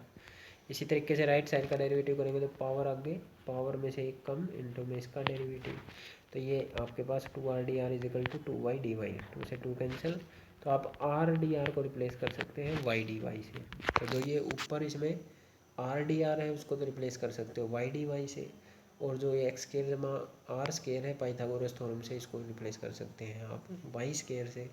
इसको वाई स्केयर लिखेंगे और उसकी पावर 3/2 भी है, 2 से 2 कैंसिल, तो वाई क्यूब बनेगा आपके पास। ठीक है, बस अब आपको इंटीग्रेशन करना है, ये कट गया तो 1/y स्केयर है, पावर में एक ऐड करें, उसी से डिवाइड करने वाले मेथड से इंटीग्रेशन करेंगे, तो ये आपके पास आंसर आ गया। तो ये थी आपके पास कुछ डेरिवेशंस इलेक्ट्रिक फील्ड से रिलेटेड।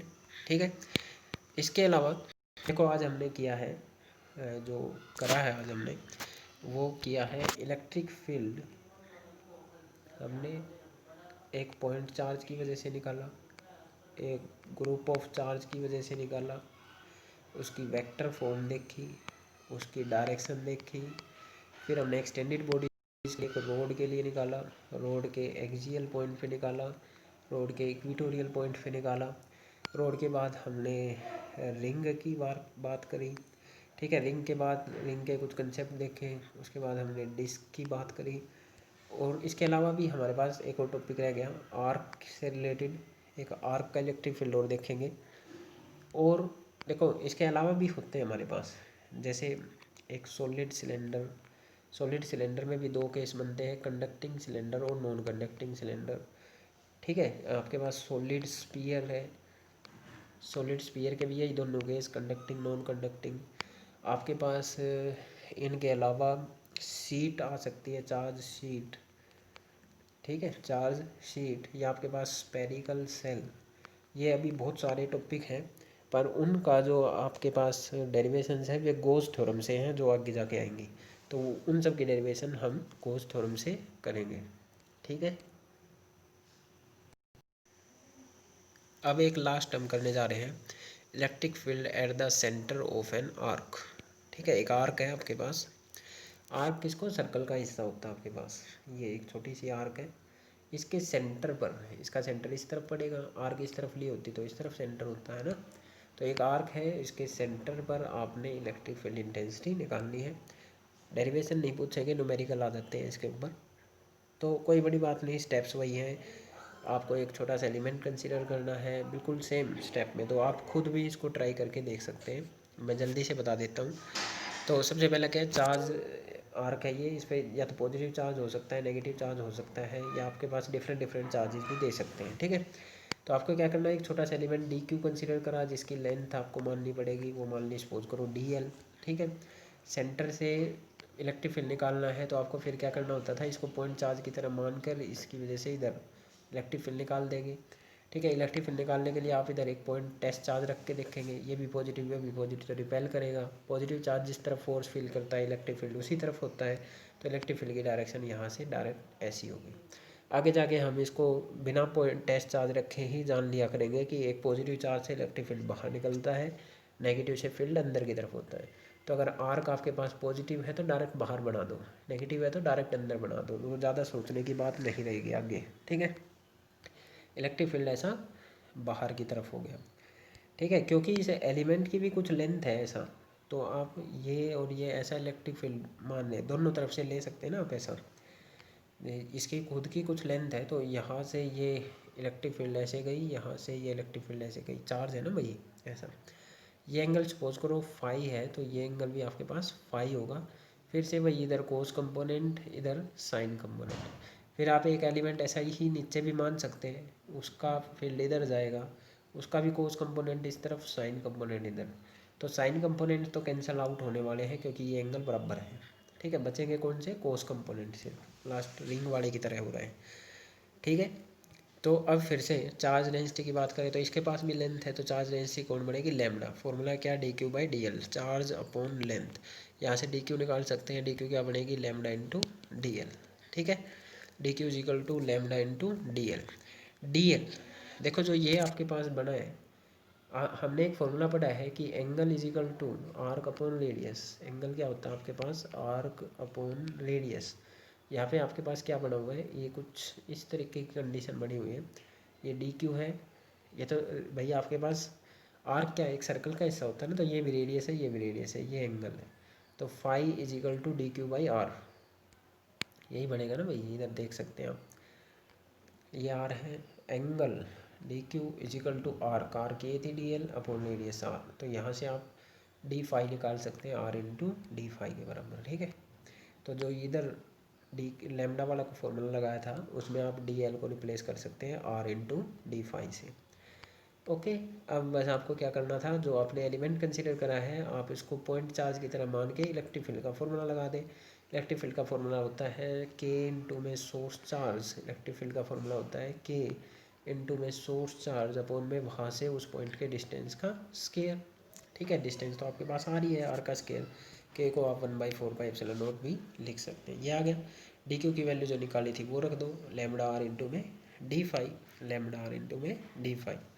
तो ये डी ई की वैल्यू आ जाएगी आपके पास lambda R D phi upon 4 pi epsilon not R square. ठीक है, ये आ गई।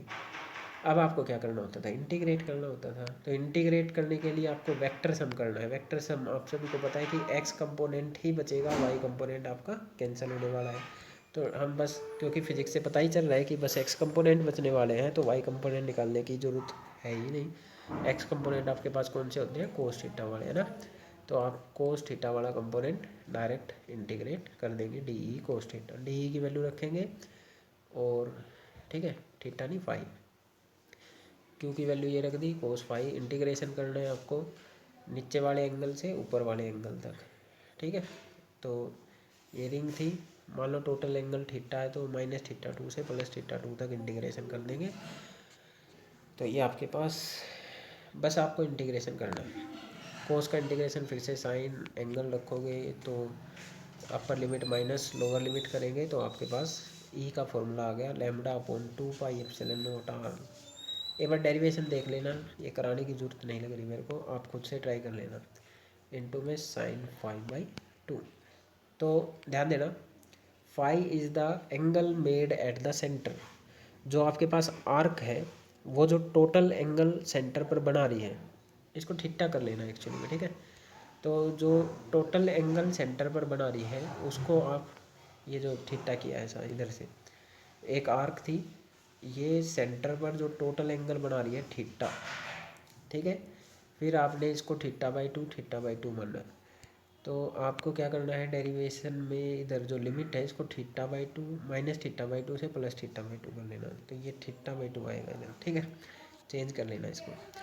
तो थीटा क्या है, ये आर्क जो सेंटर पर एंगल बना रही है वो है। तो आपको फॉर्मूला याद रखना है, ई का फॉर्मूला है lambda upon 2 pi epsilon not into radius of that arc into में साइन, और यहाँ पे क्या आ रहा है, angle made at the centre by the arc divided by 2। जैसे आपको डायरेक्ट बोल दिया, एक आर्क है, ये यहाँ पे 45 डिग्री का एंगल बना रही है पॉजिटिवली चार्ज, तो इलेक्ट्रिक फील्ड निकालो। तो फॉर्मूला क्या है, lambda upon 2 pi epsilon not r. ठीक है, वो सब दे दिया, इंटू में साइन ऑफ 45 डिग्री का भी, अगर मान लो 90 है तो यहाँ पे 45 डिग्री यूज होगी, इस तरीके से। तो ये न्यूमेरिकल करेंगे तब आपको समझ में आ जाएगा। तो ये था last topic, electric field at the centre of an arc. तो इस तरीके से हमने ये सब टॉपिक्स करे। अब मैं आपको कुछ गाइडलाइंस दे रहा हूँ कि हरियाणा बोर्ड से जो बच्चे ज़्यादा सीरियस नहीं हैं, ठीक है, वो बस एक जो आपके पास रिंग वाला जो टॉपिक था, electric field due to a ring, उस वाले टॉपिक को, और जो इलेक्ट्रिक फील्ड के शुरुआत के कंसेप्ट करे हमने, कौन कौन से बता दे रहा हूँ। इलेक्ट्रिक फील्ड था क्या, फिर electric field intensity, electric field की डायरेक्शंस, पॉइंट चार्ज की वजह से electric field, group of charges की वजह से इलेक्ट्रिक फील्ड, इनकी वेक्टर फॉर्म, और उसके बाद हमने किया था रिंग वाला कंसेप्ट, डायरेक्शन और रिंग वाला कंसेप्ट। बस ठीक है, आप इतने ही टॉपिक कर सकते हैं, बाकी आपके सिलेबस में नहीं है। हालांकि यही जो जो अभी टॉपिक बताए मैंने हरियाणा बोर्ड वालों के लिए, सीबीएसई वालों के लिए भी यही है। बाकी सब टॉपिक इनडायरेक्ट पूछे जाते हैं, डेरिवेशंस उनकी नहीं पूछी जाती हैं। ठीक है, ऑल राइट। वैसे अगर आपको फिजिक्स में पढ़ना है तो ये आगे आपके पास काम आएंगे टॉपिक्स, जेई वगैरह के लिए अगर आपको जाना है। Thank you.